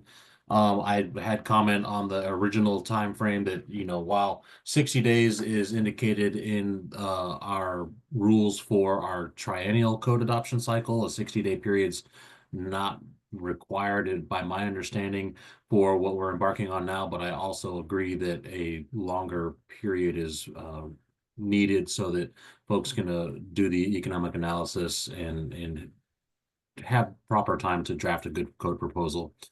And then looking at the other dates proposed there, I think that all is in alignment with what we're trying to do. That would give, if the proposal window closes on April 14th, and we're trying to bring those proposals to the MVPE in June, that gives us a little over a month to do some work with those proposals, to vet them and make sure that they're appropriate. And then at that point, I don't know if we could maybe do that in the May MVPE meeting, but that leaves us with about 2 weeks to review all those proposals and make sure that they're good to go. And as someone who's going to be doing that work, Krista has her hand up, and I might let her opine a little bit on the process. Thank you, Dustin. I'm just questioning the proposals going straight to MVPE meeting. The policies and procedures do specify that they have to be approved by the council before being sent off to the tag or for other reviews. So I'm not sure about skipping that step. Yeah, Krista, are you talking about the bylaws or something else? I'm talking about the policies and procedures on 5104. dealing with consideration of proposed statewide amendments. Krista, what I would suggest is if they close on April 14th, would those be able to go to the council for our meeting on April 18th, and we would then send them to the tag? I understand the process, although in my experience, it is somewhat of a formality that the proposals come in and we send them to the tag officially. So if we have the proposals by the 14th, I suppose we need to ask you to make sure that the proposal are deemed complete before they go to the council. Right, we would have to log them and review them. And I'm not sure that could be posted in, Okay. 3 days before the meeting if we only get them. How If we about only if have we one day to change- do that. How about if we change it to April 7th rather than the 14th to give you more time? I agree with Dustin. Some of our, the 60-day, I don't believe is required because this is not part of the 3-year annual cycle, but giving people as much time as possible. My goal is that we can get the tags working on these as soon as possible and we can understand by June and Dustin, I don't think, the tag starting middle or end of April, we aren't going to be able to get reasonable input from the tag until the June meeting, I don't believe. So my motion, I just changed it, if that's okay with the second, to April 7th as of the closing date. Yeah, I'm good with that. This is. Okay, Jill, please. Yeah, I'm having this vague recollection. I'd like Krista to answer this. I had a vague recollection that a while ago we tried to both amend prior code and the current code at the same time, and somehow with the code advisor's office you couldn't do that. Do you have a recollection of that, Krista, and any wisdom on that? Once you file a CR 102, you can't then concurrently file another CR 102 on the same subject matter or using the same section numbers. So we would have to complete the rulemaking on the 2021 code before we could go into hold hearings and modifications for the 2024 code. Well, I think Unless we went through the emergency rule process and then. Yeah, there's some pushback from the code advisor's office regarding how we could actually, to Krista's point, piggyback language off of one. But I think, Krista, I hope you agree with me. I think that's something we could work through in the way that we go about drafting the language. It depends. Yeah. Can't definitively say one way or the other. Yeah, we'll have to see what emerges and then figure out the timing for it and the like. Okay, Ty. Sorry, I was hoping to not interrupt this agenda item with this question, but given that this meeting was scheduled till noon and I set other meetings following, should I assume that we're going to extend the meeting and then I would need to make arrangements to reschedule other meetings that I had? Just time check for the chair, I guess that's my question. Yeah, no, I thank you. That came quickly. Yes, we're going to have to hear a motion to extend. Is there a motion to extend the meeting? So moved. Well, For 1 can hour. we put it for 1 hour? How 1 long? hour. 1 hour. And the second reflects that? Yep. Okay, all those in favor signify by saying aye. Aye. Any opposed? Aye. I heard 2 nays, is that correct? Okay. I said aye, late sorry. on excuse me, I was late on my eye, sorry. Okay, all right. The meeting's extended. Okay, let's go back. I see Roger first and then Jay. I just need to, I did have a hard stop at noon. I can wait for a few minutes since it's my motion on the table, but I would hope that we could vote on that motion and then I'm going to have to take off. Okay, thank you. Jay? Just wondering if the best approach here, since we're spending a lot of time on details. And the most important thing is to get the CR 101 out as soon as possible, to leave it to staff to work on the scheduling of the end of the CR 101 comment period to expedite getting things before the council. And so instead of spending a lot of time talking about this here, I think we've made our intentions clear. I'm wondering if we want to just leave it open to staff to work on the details of this instead of specifying what happens in April. Jay, I would respond in general. I would be open to that. However, I know that they're on the public side. There is consternation about how exactly we're moving forward. So I've been trying to make a very clear path that this is what we're doing. And I certainly I would ask the staff to confirm that what we're talking about is doable. And if we need to modify the dates at a future meeting, we may need to do that. But I would like to spell out, here is our path forward. So. And Krista, if I'm mistaken here, I think that the proposal submittal window that we're talking about is a doable thing. Targeting an MVP or a council meeting in April might prove to be a little challenging, just depending on how many proposals we receive and what issues may arise out of those proposals. I may suggest bring them to a May council meeting instead of the April council meeting. And then, beyond getting those proposals in, we would have to envision the actual tag deliberation on those proposals after that point. Dustin, I'm fine changing it to the May MVPE and our council meeting.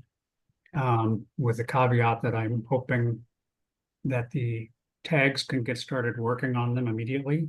They may not be able to take action until they officially get referred to the tags from the council. But hopefully that the tags, once all of those proposals in, they can get started working on them, organizing them, understanding them, waiting to take final action until that official, they're officially moved back down to the tag. Maybe that works. Okay, we're gonna move forward. So we're gonna have to restate this motion succinctly, please. You're on mute, Roger. I will try to do it, and if I miss something, because it has changed in my mind a bunch too, but direct staff to open up CR 101 for the 2021 residential energy code and 2024 commercial energy code with respect to changes required for I-2066. The date CR 101 should be filed as soon as possible. The opening for proposals will start on, I have to go back to my calendar, February 10th and close on April 7th. With the summary of all of the code change proposals going to the MVPE and the council if they're regular standing May meetings. Okay, and then you stated 2021 residential and 2024 commercial. I think you meant 2021 for both. Yes, 2021 for both. Okay. So. Okay, and then the second is approves. Was that Tom on the second? I can't remember. Yes. Angela, thank you. Yes, I approve. Sorry. Okay, final deliberation, then Damon. Do we need to include the 2024 commercial as well, since that closed? My understanding, Damon, is those have been opened and people understood them. That's my understanding from our discussions. The 2024 code process is underway and we are working on it. And I would assume if 2066 stands, that code would need to comply with 2066. Okay, and just the public comment process for 2024 commercial is closed. So do we need to group that in with the 2021 residential and commercial as well? Go ahead, Angela. I'd say no, that was a published opening that officially closed. It was only the 2066 work being done on the current codes that wasn't a published schedule and things. So I think the 24 codes are moving just as they were scheduled and things like that. I think it's the current code that we were. So just the 21s need to be reopened. Okay, that's my understanding also. Okay, if there's no other deliberation, it's been moved and seconded that we file CR 101 for the residential code and open a window for the 2021 residential and commercial date certain on February 10th to April 7th with anticipated referral in the May meetings of the full council. Anything I missed there? Larry, I see your hand, but we're in deliberation and final vote on this action. Okay, let's go to a roll call vote on this. Is there no other questions? Jay Arnold, Yes. Shell Anderson, Yes. Justin Borgo, Yes. Damon Doyle, Tom Handy, Yes. Angela Haupt, Yes. Roger Haringa, Yes. Ty Mincer, Yes. Ben Omura, Yes. Pete Reiki, Yes. Katie Sheehan,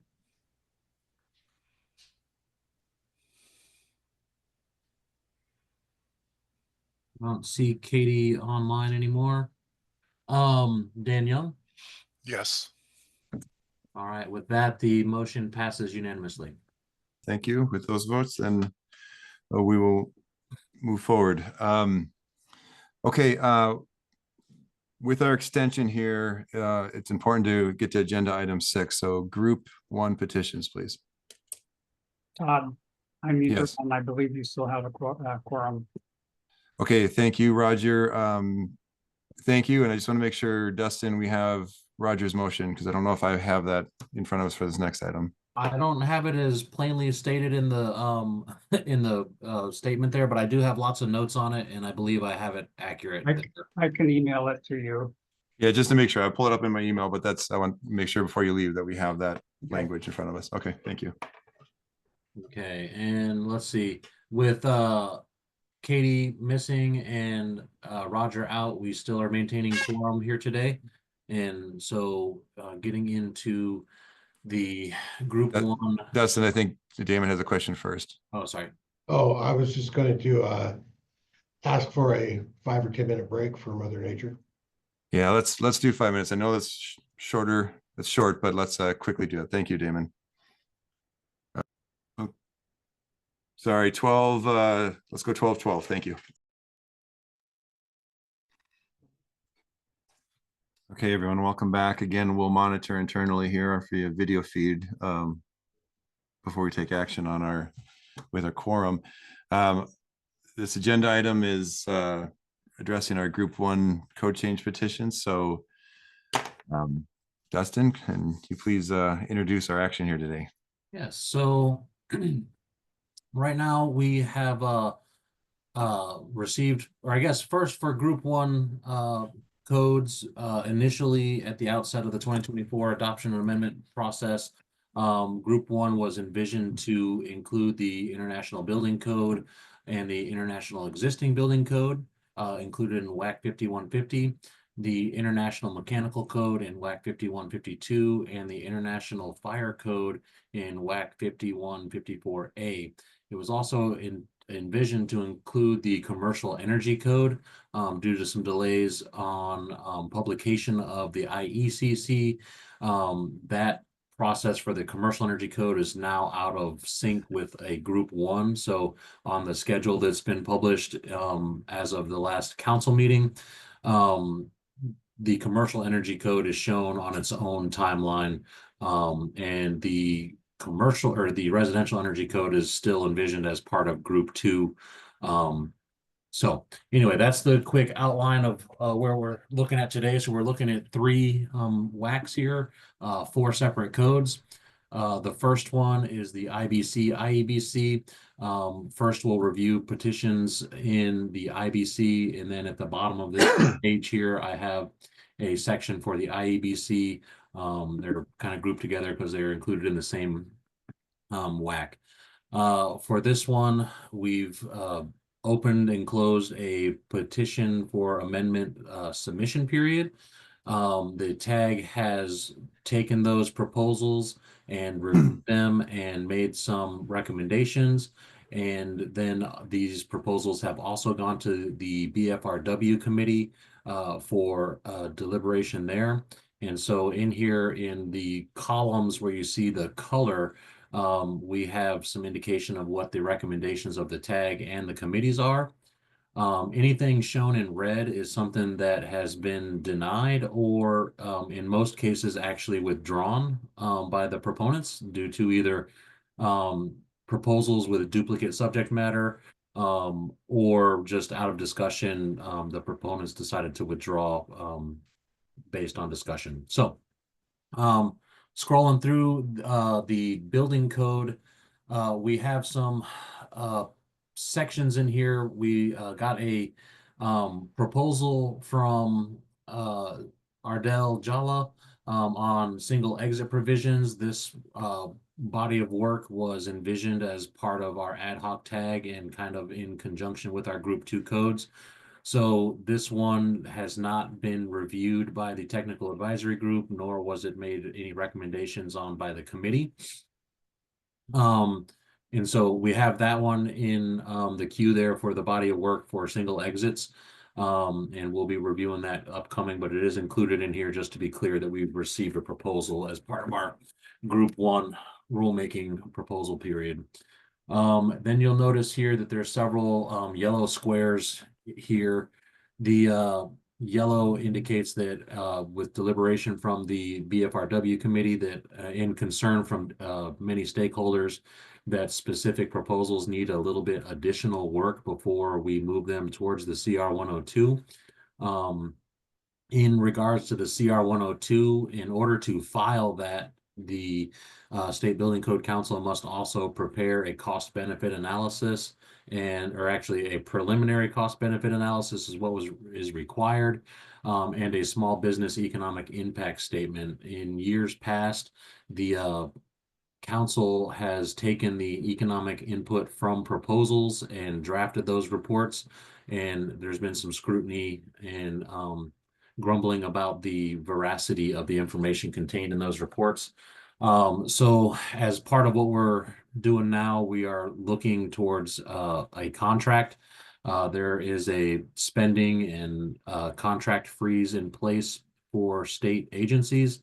There is a exemption request out there still in the works for us to seek this contract in order to meet our statutory requirements and also to de-risk the situation as much as possible to get a robust economic analysis out there for filing. So necessarily having additional work happen on specific proposals doesn't detriment that that work being done. We're still waiting on the economic analysis to be more robust. So as part of that, if a contract can't be found in time, Plan B is to fully engage the work group of economic impact. That was something that's on this agenda here today. I don't think we'll get there, but I would like to engage with those folks and discuss a good meeting schedule to address specific proposals and make sure that we are producing reports for our CR 102 that stand up to what the public expects from the SBCC. So here we have the embodied carbon greenhouse gas emissions reduction proposal. It's 24 GP 1118.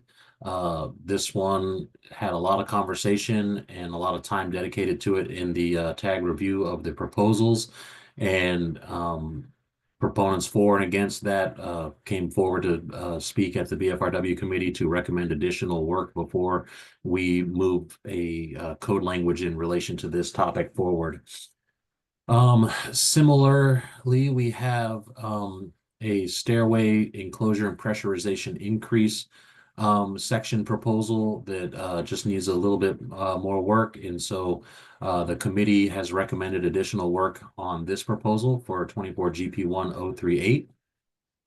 We have another proposal that is on the same section. It's 24 GP 1114. These two proposals are kind of going hand in hand. One of them was recommended for adoption in case the broader proposal 114 did not pass, and to get the key component there still in consideration. So 114 has been recommended by the TAG, but it's recognized as needing some more work to correlate things. And it's anticipated that if 114 is put forward in its entirety, that GP 1038 will be denied because the similar subject matter in number 114.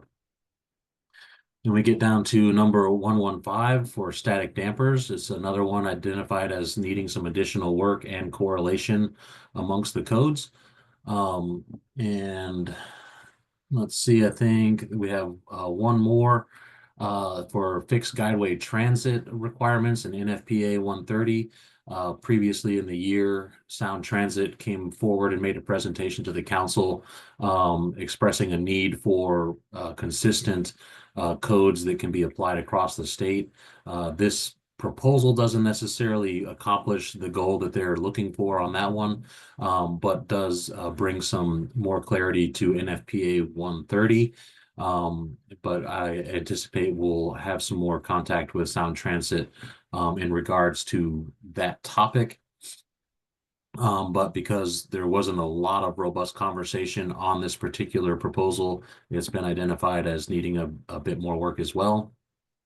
And that brings me to the end of the IBC proposals that have been deliberated on by both the TAG and the committee. And then we get into the International Existing Building Code proposals here. And as far as these ones go, most of them have been recommended for adoption by both the TAG and the committee, except for GP 1123. This one was discussed at several meetings and had a couple revisions in there, but ultimately this one was denied by the TAG and did not go to the committee for any action. And so now I'd like to pause for any discussion or on targeted proposals or as the group as a whole. And maybe Dustin, I'll kind of help set this up a little bit. So the CR 102 process can be confusing. And so we reset, we have new council members, and obviously there's been a lot of questions, when this public input would happen and so forth. So right now, the action proposed today will be to move the entire group one into the CR 102 filing. But in addition, Roger has spearheaded an effort as the BRFW chair, and now that'll fold in Damon as the MVPE to specifically how to direct the additional work that's going to be done, so that it's very clear going forward what the roles of the standing committees are, when the correlation happens, when the economic impact work happens, and who directs that. So that's going to be the motion we're going to put in front of you in a little bit here. So as we're looking at a list and we're seeing green, yellow, and red, that's the context of moving the whole group one forward with the intent that this begins the next step of the public process. So, but I'll pause there and then Jay, go ahead, please. Yeah, just a question on the process moving forward. For example, in these proposals, there are some conflicting proposals for electric vehicle charging requirements, one to reduce and several to increase. The committee's it sounds like the TAG and the committee recommendation is that these all go forward for public comment, and then it's something that we'll be deciding on as a council as these proposals move forward. Is that and correct? Dustin, while we're in the middle of the review here, can you perhaps pull that motion up? And Roger, did you happen to get a chance to open that? And maybe that'll help everyone. I have it here. I was just hesitant to put it up on the screen at the moment mainly because Roger is the drafter of the language here, and so I don't want to give the impression that we are presenting this motion in place of Roger. So if people are in agreement with the motion as I'm about to put up on screen, I would, I guess, just ask that somebody else make the motion as depicted on screen if this is favorable. No, that's Roger's intent, and so that someone would have to move this motion. But I think just for the context of understanding what the proposed action could be here today, I think it's appropriate to review this. So in this is saying that the action here today could be for the council to move to the group one change proposals and direct the staff to file the CR 102. And then it goes further to say, then the next actions would be to move these back to the standing committees. The standing committees can't direct that action. And then they coordinate and manage, as you see at the end of that first paragraph. And then it goes through the three things to make sure that we understand, and also most importantly, the public understands when the correlation would happen. That may be to your question, Jay. The second is when does the small business and economic impact, statements when are they prepared, and who coordinates that with the work group on economic impact. And three, that the proposals that need that cleanup process, that would happen there. And then it proposes dates certain for the standing committees to move those back to the council. So let's go Chell and then Damon. We don't have to make this motion now, but I think it's just want to get this information out for consideration. So Chell. Thank you. I'm trying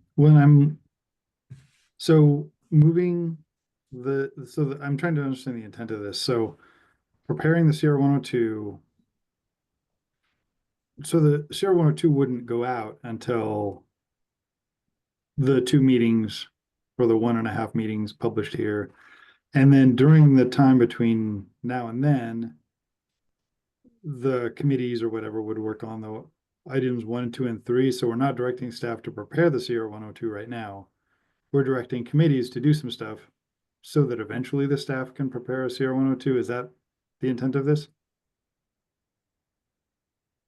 Dustin or Krista, go ahead. Yeah, go ahead. Yeah, we can begin work on the CR 102, but I guess the intent of this motion here is to acknowledge that not all those proposals that I have just reviewed are in a status that everybody feels is ready for CR 102 inclusion.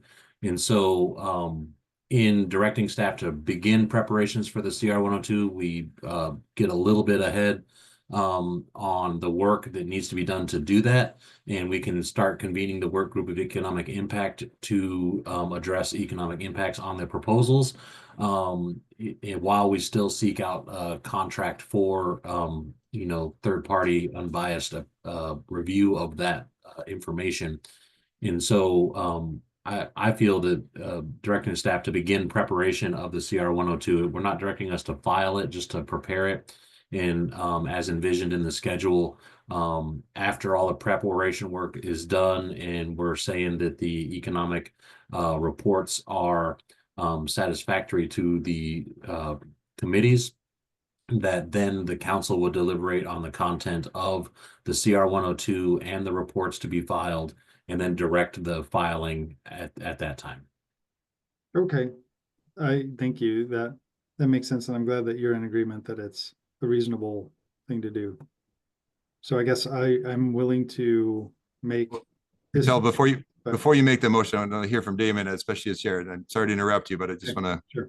Wasn't necessarily asking for the motion right now. Go ahead, Damon. Thank you. Point of procedure, and I'm glad I got ahead of Chell on this.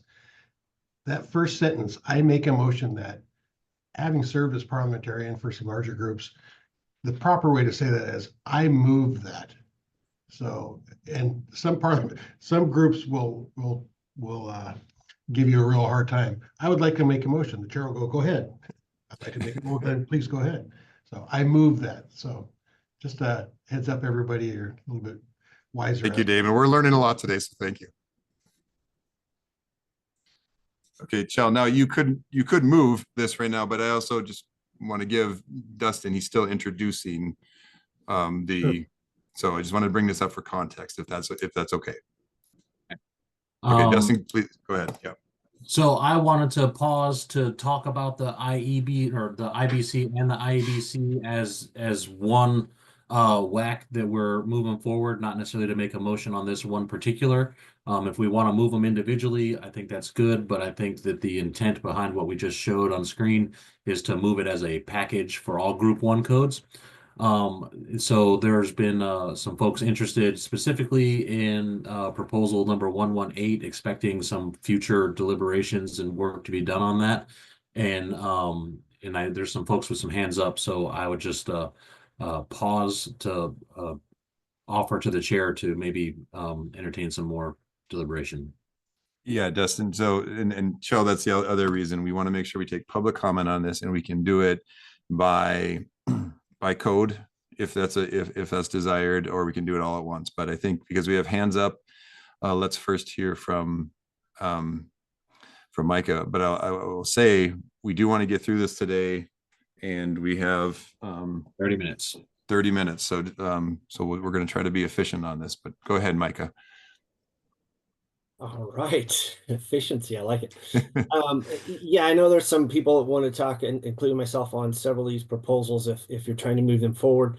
One of my kind of questions is going to be the actual report itself. I'm not surely clear on the language. I don't believe that the tags recommended for adoption, the EV infrastructure items, they recommended them moving forward in the process for determination from the council or the public input to adjust those numbers or percentages. I think there was competing numbers. They were similar proposals, but there was no recommendation for adoption on those. So for those who aren't aware of that, please make a note of that. Maybe we make a note of that in the report. And then, some of these ones that needed additional work, I guess the question is, who's going to be doing that work? Is that going to go back to the tag? Is it for the proponent? Is there a timeline on that?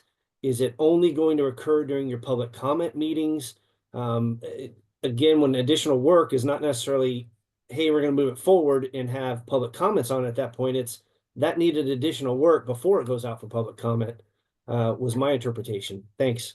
Yeah, Micah, and I'm just going to jump in on that because you, as someone who's very knowledgeable of this process, obviously, that's the intent, to make sure we bring it up to the council, everyone has eyes on it, and then we instruct the standing committees to make sure that all of this work is being done. And in the past, that it goes from the tag to the standing committee, but then it's a question of who's directing all of that work, the correlation, when there are open questions like the one you referred to, that there are 3 EV proposals going forward, and the tags did not make a firm recommendation on which one. They moved them all forward for more public process. And we're saying today, if this moves forward, that we want the standing committees to direct and manage that work, and then those other committees on the economic and other activities so we're beginning the process while at the same time asking the staff to start preparing for that June or July deadline of the filing. So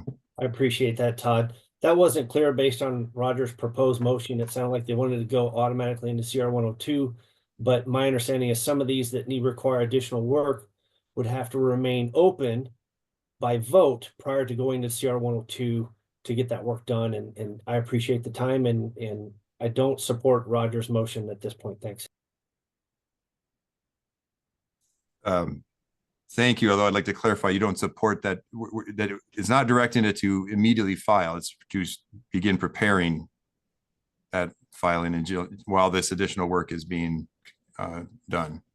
I would support filing the CR 102 for those ones that were recommended for clear adoption. I think that's a great start. I know staff has a ton of work, but again, those ones that are open, I believe per our rules, that those have to be remained or voted to remain open during this Group 2 process, is my understanding. Again, I'm not the best on procedure, but I think that's how the rules are supposed to work on these.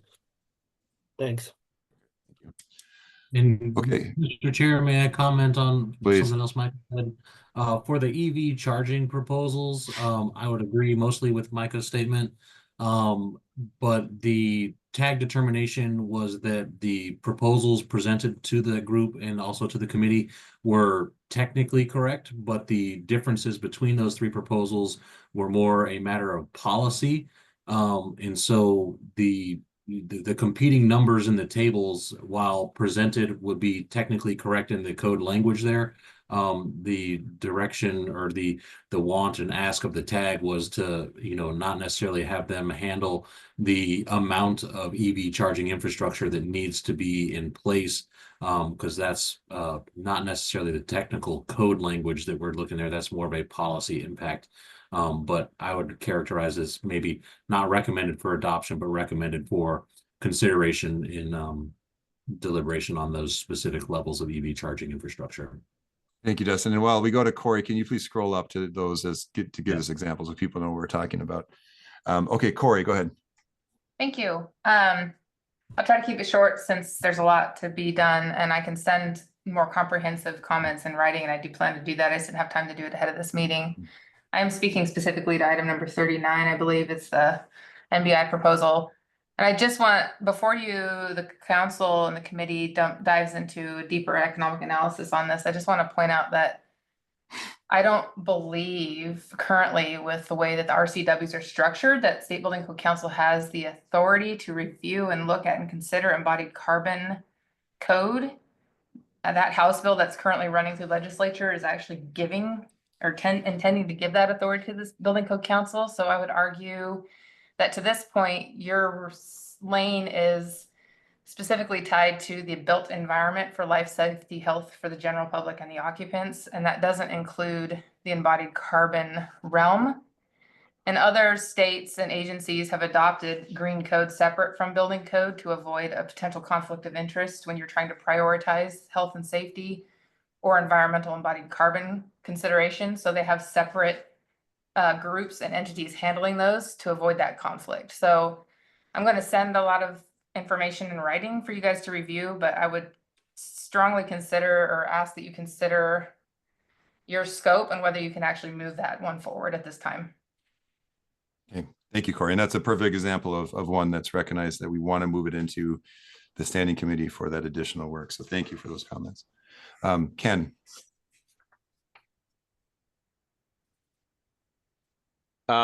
So first, if somebody can answer me, who's on the correlation committee that was referenced? Has that been established? No.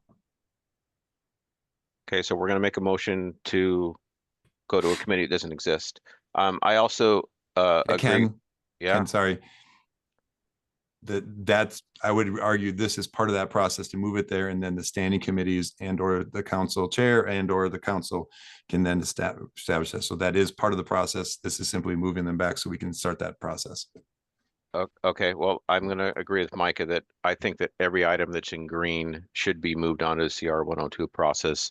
And I was also under the impression that when we did additional work after the BFRW meetings, that this council would be looking at some of that information and then deciding if it should move on or not. But it appears that that's not going to happen in this meeting. So thank you. Okay, thank you, Ken. Okay, Ariel. Hi, thanks. Yes, Ariel Brenner with NBI. We were the proponents behind the embodied carbon proposal. Yeah, I will keep it short. I just want to acknowledge this proposal has received a lot of attention.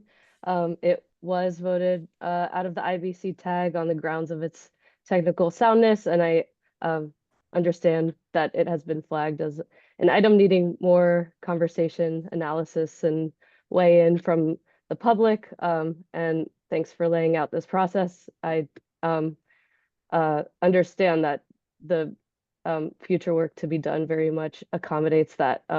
And I welcome being engaged in that process as it moves forward.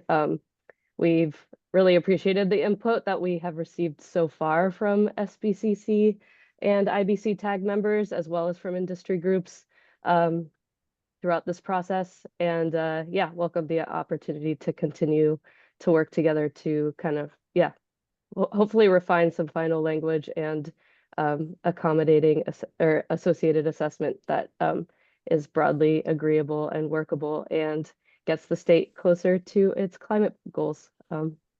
Yeah, thank you. Okay, thank you. Okay, we're gonna move back. Dustin, you think you can kind of get us through IEBC and some of the others? Yeah. Yep. And looking, I guess before we go back to IEBC, looking at the EV charging infrastructure ones, I have them marked in green here. And so I guess it was envisioned on the tag level and committee level that the council would maybe choose one of these over one of the other. So they moved all three of them up to the council for deliberation. And I guess I would make an ask that is my recollection on that correct? And should I have something different here in the spreadsheet? So because I was also the chair of the IBC, I would say that would be a big challenge right now in the full council meeting to make that determination. My recollection was we need more information, in particular the economic impacts and so forth that would come out of. And so I think the intent, to my memory, was that the BRFW committee would start to manage that process. So Jay, go ahead. Yeah, and I would also add there's been previous times where we have put multiple options out for public comment, and I think that's appropriate in this point where the council would be deciding in the fall after we get public comment. Yeah, I would not recommend to the council to make a decision today on that. The intent is for this is to go into more public process. Angela. Yeah, so it says all three are recommended for adoption. So does that mean those all get put on the CR 102 in order to get the public comments? And then we just choose one. So is that indicated on the CR 102 that only one of these shall be adopted versus the possibility that you put it on there and all of a sudden couple go through and then they just conflict and override each other? I mean, and maybe that can't happen, but I guess when we're putting options out there, shouldn't it be noted that these are the options and it's kind of a pick one? Yeah, Angela, to your point, when I gave that asked to scroll up, I expected those to be yellow. So maybe my memory is bad, or the council should say today that those should be yellow because to flag those. I don't remember, Dustin. Well, I think is speaking to Angela's ask about the options, we have in the past filed CR 102 with optional language in there, and then based on public comment, one of those options or however many options are out there are reduced down to the final decision. And there haven't, to my knowledge, in the past been competing options published in our final work. And so for these ones, as I understood the BFRW committee, we were looking to get public comment on what the need should be. So I think my personal opinion, having them in green is appropriate, but am totally willing to recolorize them to indicate a little bit different movement there. But I'll pause at that. Damon. Maybe Chell could answer this question. Didn't we move through two Table 4063 into the 2021 residential through the CR 103 process? Through the CR 102, in the CR 102 process, we provided the public with two options, and one was selected by the council after public input with some small modifications into the CR 103. So the CR 102 had multiple options. The CR 103 was clear because that's the final rulemaking. Does that answer your question? I think so. So because it was the other 4063 table that became code after the EPCA revision. Correct. We had an entirely different process for the EPCA revisions. I mean, we use the same process. We just had a totally different CR 102. But I guess maybe your point is in this EPCA process, we had an option that was very similar to the CR 102 filed in the previous version. Is that? Yeah, I think that answers I see we got hands up in the audience, so I'm gonna, that's good. Thank you. Okay. Okay, we're gonna run out of time. We have to decide if we're, we have 15 minutes, whether we're gonna extend and make sure we get through this, or if this is an item that we're gonna table. I just want to give everybody the appropriate amount of time that they want on this potential action. Does anyone have an opinion before we go into a couple comments from public? Okay, well, go ahead, Shel. Yeah, I guess I wanted to, there was a member of the public that said we might not have the authority to adopt the embodied carbon bit of it. I wanted to reference a letter from legislators that tell us that they in fact support the Building Code Council doing this appendix. And that was a letter from Davina Dewar, Representative Dewar, signed by Representative Ramel, Representative Dolio, Representative Paulette, and Representative Barry, encouraging the Building Code Council to adopt the appendix. Okay, thank you. Again, we're getting specific, and we can on certain petitions. Again, the action here is to direct the staff to begin preparing to file at a later date, and to direct the standing committee to take a more public process. But okay, with that, I want to start. There are 4 hands up, and I just warn everybody we're gonna have to extend if we go into the other codes. Corey, please. I just wanted to respond to Mr. Anderson's comment and just point the committee to RCW 1927-032, where it says that you may adopt code, blah, blah, blah, that is and pursuant to legislative direction and is reflected in legislation signed into law. So whether or not that letter supports this effort does not encourage or support the code from adopting, or the council from adopting anything that's not currently in law.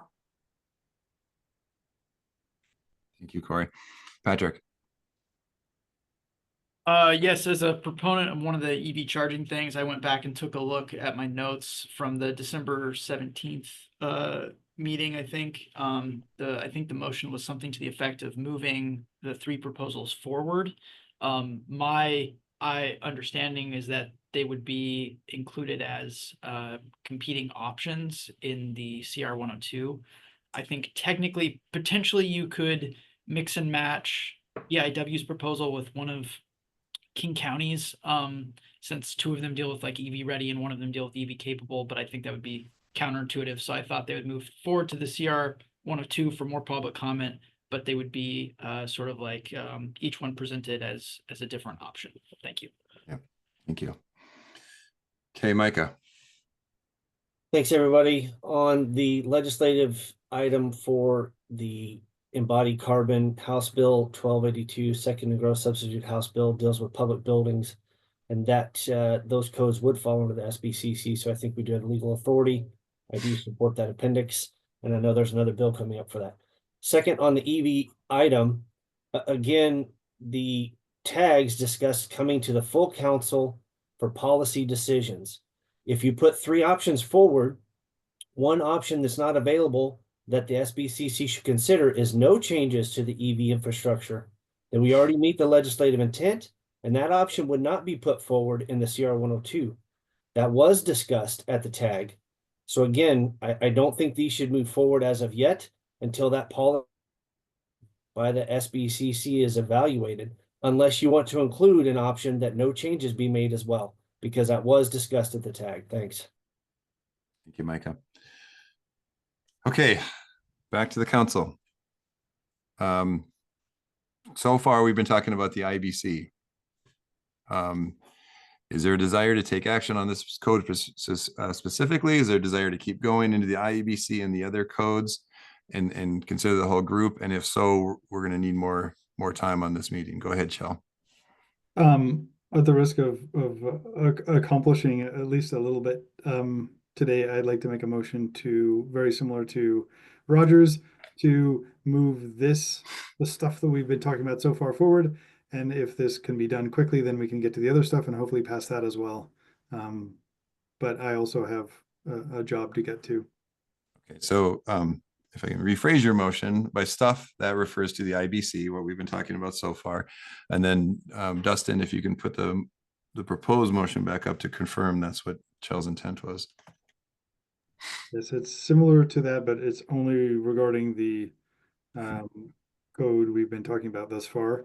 And then hopefully we can review the other codes and get to them as well today. But I want to make sure we get to this before we'll start dropping people for quorum soon. So. Okay, so the only thing I would change in here is move the group 1 IBC code change proposals. And we would take each one of these, hopefully in a similar motion.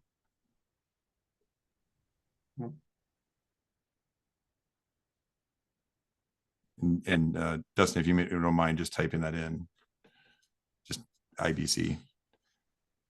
Okay. So is there a second to Chel's motion? Take your time to read this.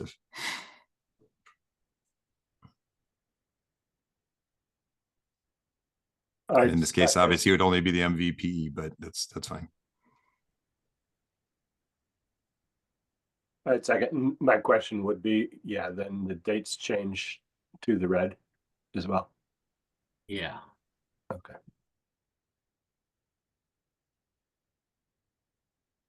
And for this one, Dustin, it would just strike the MVP.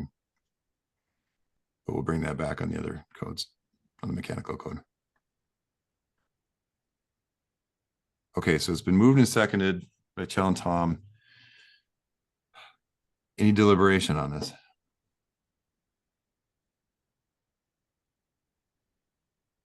Anyone confused? Okay. With that, let's take a quick roll call just so the seats are documented.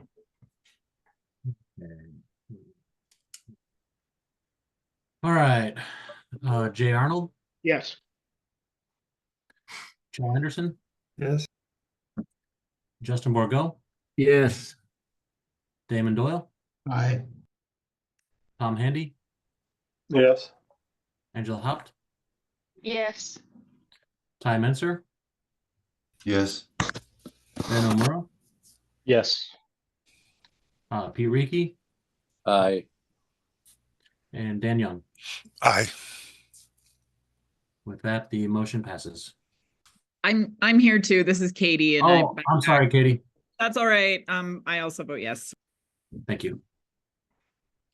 Okay, with that, that moves the IBC and EBC into the process as defined on the screen. So looking at the next codes, do we have time without extension to move into those, or should those and the rest of the agenda be tabled?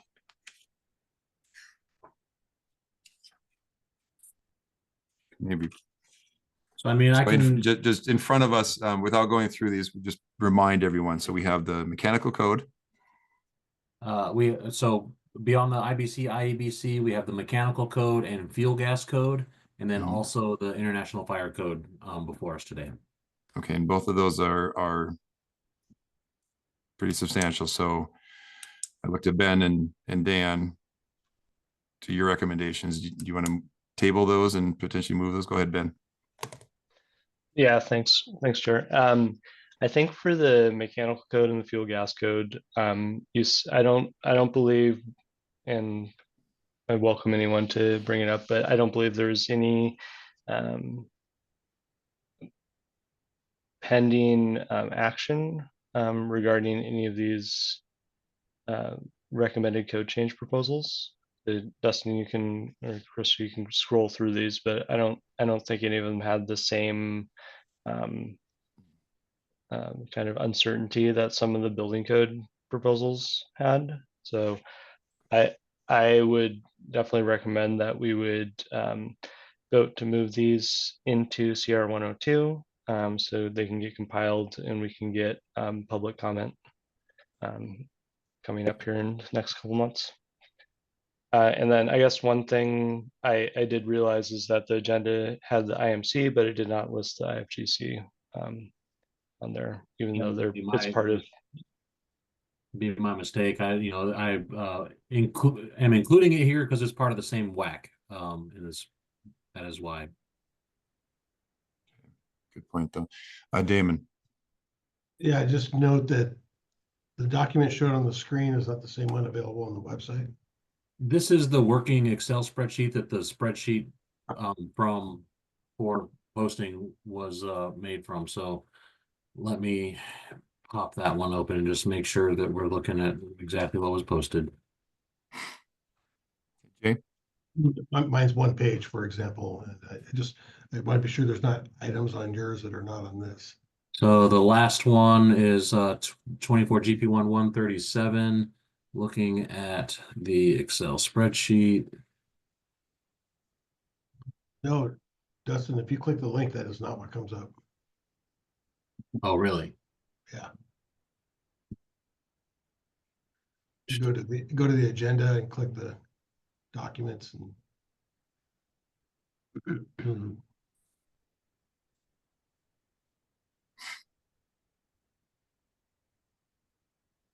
That's what I have here. wow, that is really weird. That is not what I'm getting. Let me try to perform a refresh. Huh. Mine ends at the first page. So so as far as what's on the Excel spreadsheet that I was showing, the movement down below the page break shows 3 rows, but they're ending, they're the same there. It's just when the PDF's created that I'm not sure. I didn't scrutinize it that hard when we created the PDF.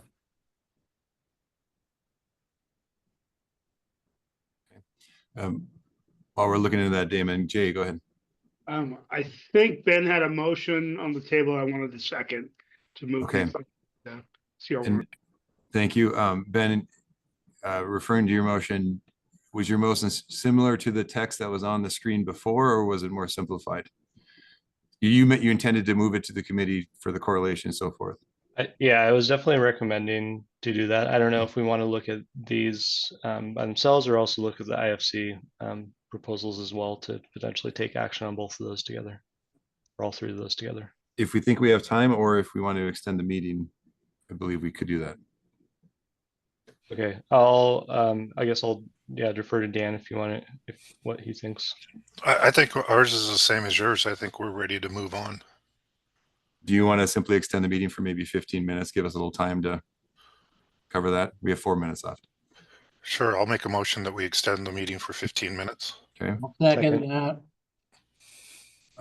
It was Dan, and then I'm not sure who the second was. Justin. Justin, thank you.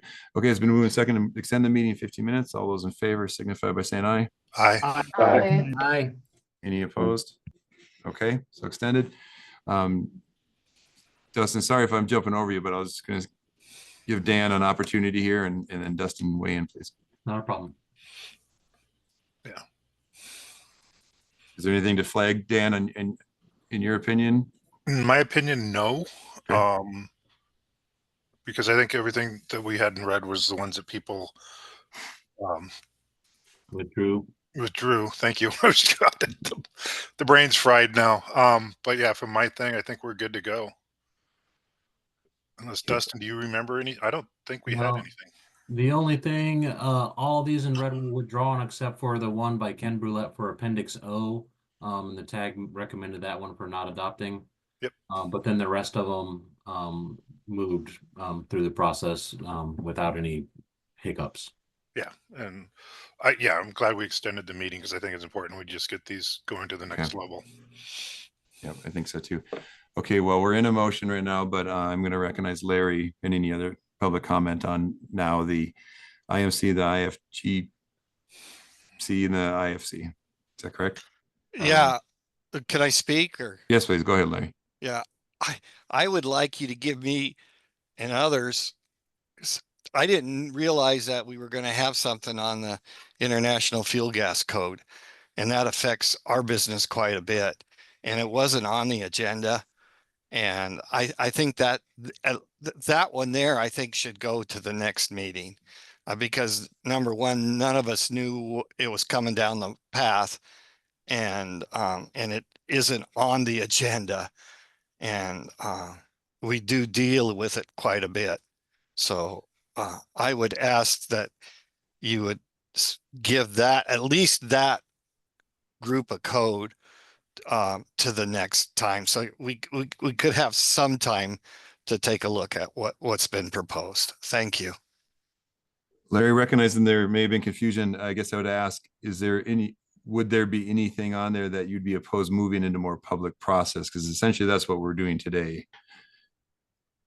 Is there anything? I don't know. I didn't see it on the agenda, so I haven't brought up the stuff to review it. So as long as we have time next time to comment on it, I don't have a problem about that. But if the comment stops, then I would have a problem with that. I mean, I don't want to stop it going down the road as long as we have an opportunity to review what's going on here. Thank you. Go ahead, Ben. Thank you, Larry. Thanks, Todd. I was gonna originally raise my hand to restate my motion to clarify it. However, Larry brought up a good point. And then I saw Jay put your hand up maybe to potentially amend the motion or something. So I'll let you go for it. Thanks. Yeah, go ahead, Jay. Jay, you're on mute.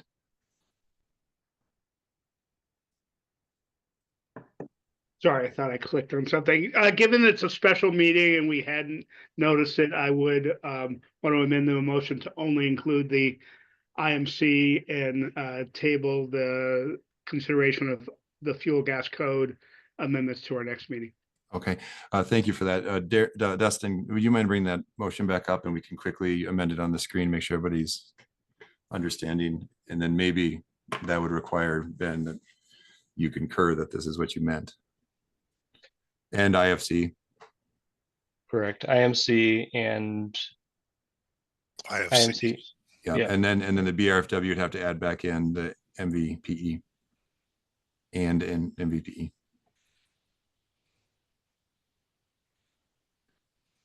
Is that your intent, Ben? Yeah, I'm just looking at the items below that to see if Sure. there's anything that would need to get struck, but I think those can stand as is. There may be correlation items, and then the other two are also good to have in there. I'll second it. And the second one, Dan, and hopefully everyone sees this as this is moving into correlation, into the economic, so forth. So this is the additional public process, not so. But I think it's a fair point about the fuel gas. So we'll bring it up at the next meeting in a couple of weeks. Okay, anything else by the council members? It's been moved and seconded that we move the IMC and IFC as proposed on the screen forward. Okay, let's please take a roll call to capture the seats. All right.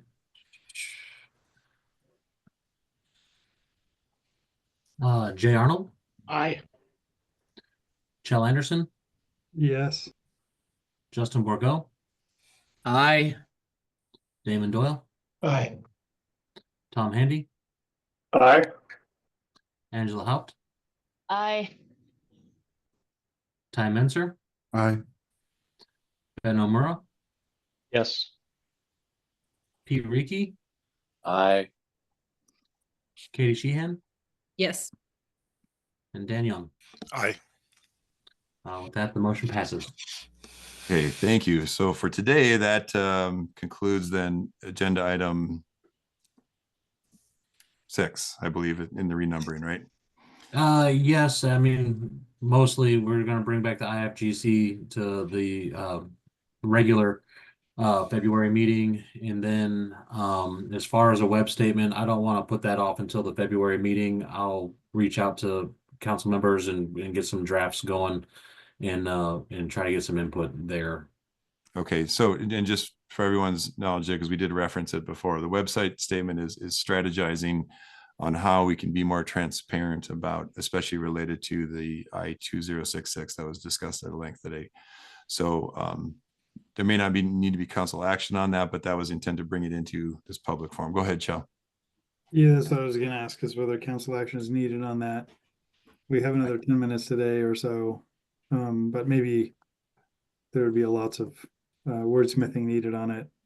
So I think this is really meant to be for transparency, to make sure that this, and then if anyone had opposition to it, that either express it now or through email or so forth. But to the public comment raised earlier, the intent in that everyone recognizes is to try to get something up on the website in this subject matter.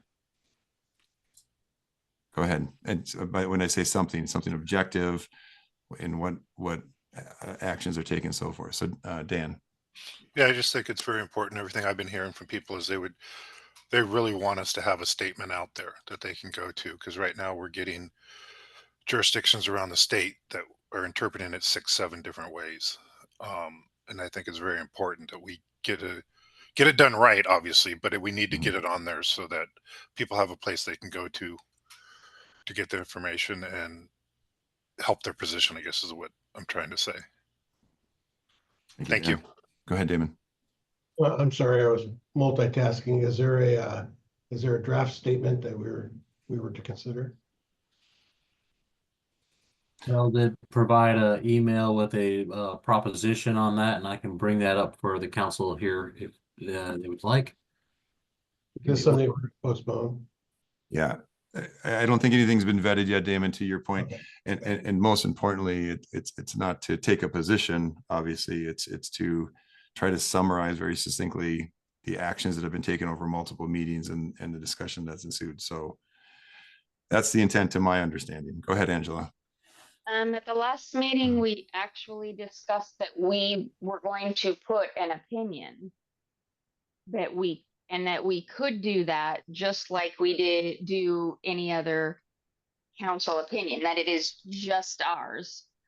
And that. So, I mean, I think in saying the action that we've taken may kind of do that, but we had kind of discussed that we were going to put out what our position is kind of on I-2066 and its effects.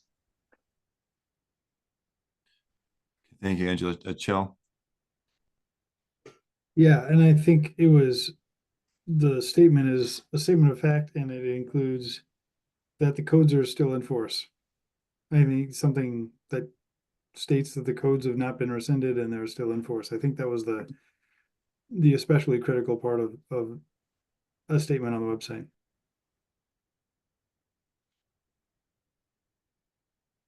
Okay. Dan. You're muted, Dan. I just wanted to say I agree with Joe on that the codes are in force, and then we're following our procedures to fully vet it, something like that. But I think it's very important we get that statement out sooner than later. Okay. I think we're all aligned there, and because I think that statement comes out of action taken by the council over the last few meetings. So, okay. Real quickly, that item, since we're on that agenda item, it is flagged for public comment. So if there's any quick input from the public, please raise your hand. Okay. Okay, seeing none, there's no action then required on that that item. So, okay, so that brings us to the other. Is there a desire and a motion to table the rest of the items into our next scheduled council meeting? So moved. Second. Thank you, Justin. And then Dan? Yes. Okay. Tom, go ahead. I do just have one comment that is in relationship to one of the other items, the legislative things. If I can just make a comment, I don't know if that will set up, but well, yeah. We're in a motion, but yeah, let's do it because I moved quickly on that, please. Okay.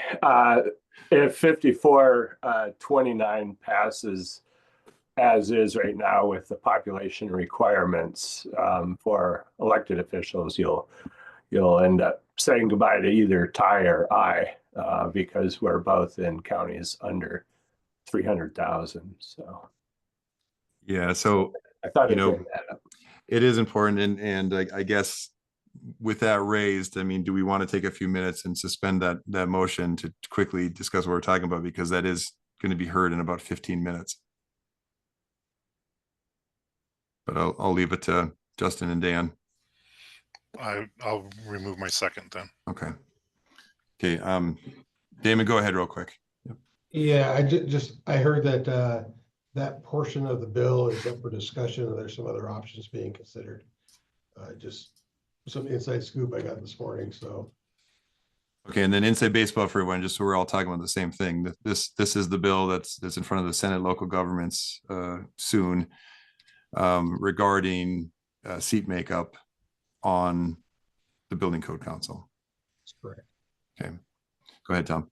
Yeah, and I had heard too that, you know, some proposed language, you know, that I had heard been discussed is probably not, maybe not going forward.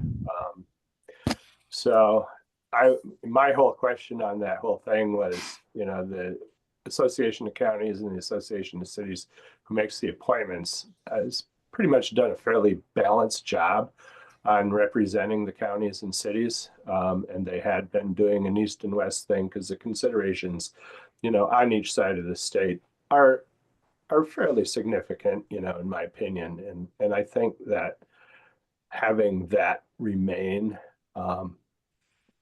I think is important to keep intact as is. And I don't know what Ty thinks, but, or, you know, or Jay, or, you know, but anyway, that's my point of view anyway. Yeah, thank you. Ty? Could you, I'm not familiar with the bill. Can you repeat the numbers so I can look it up? It's Senate Bill 5429. 5429.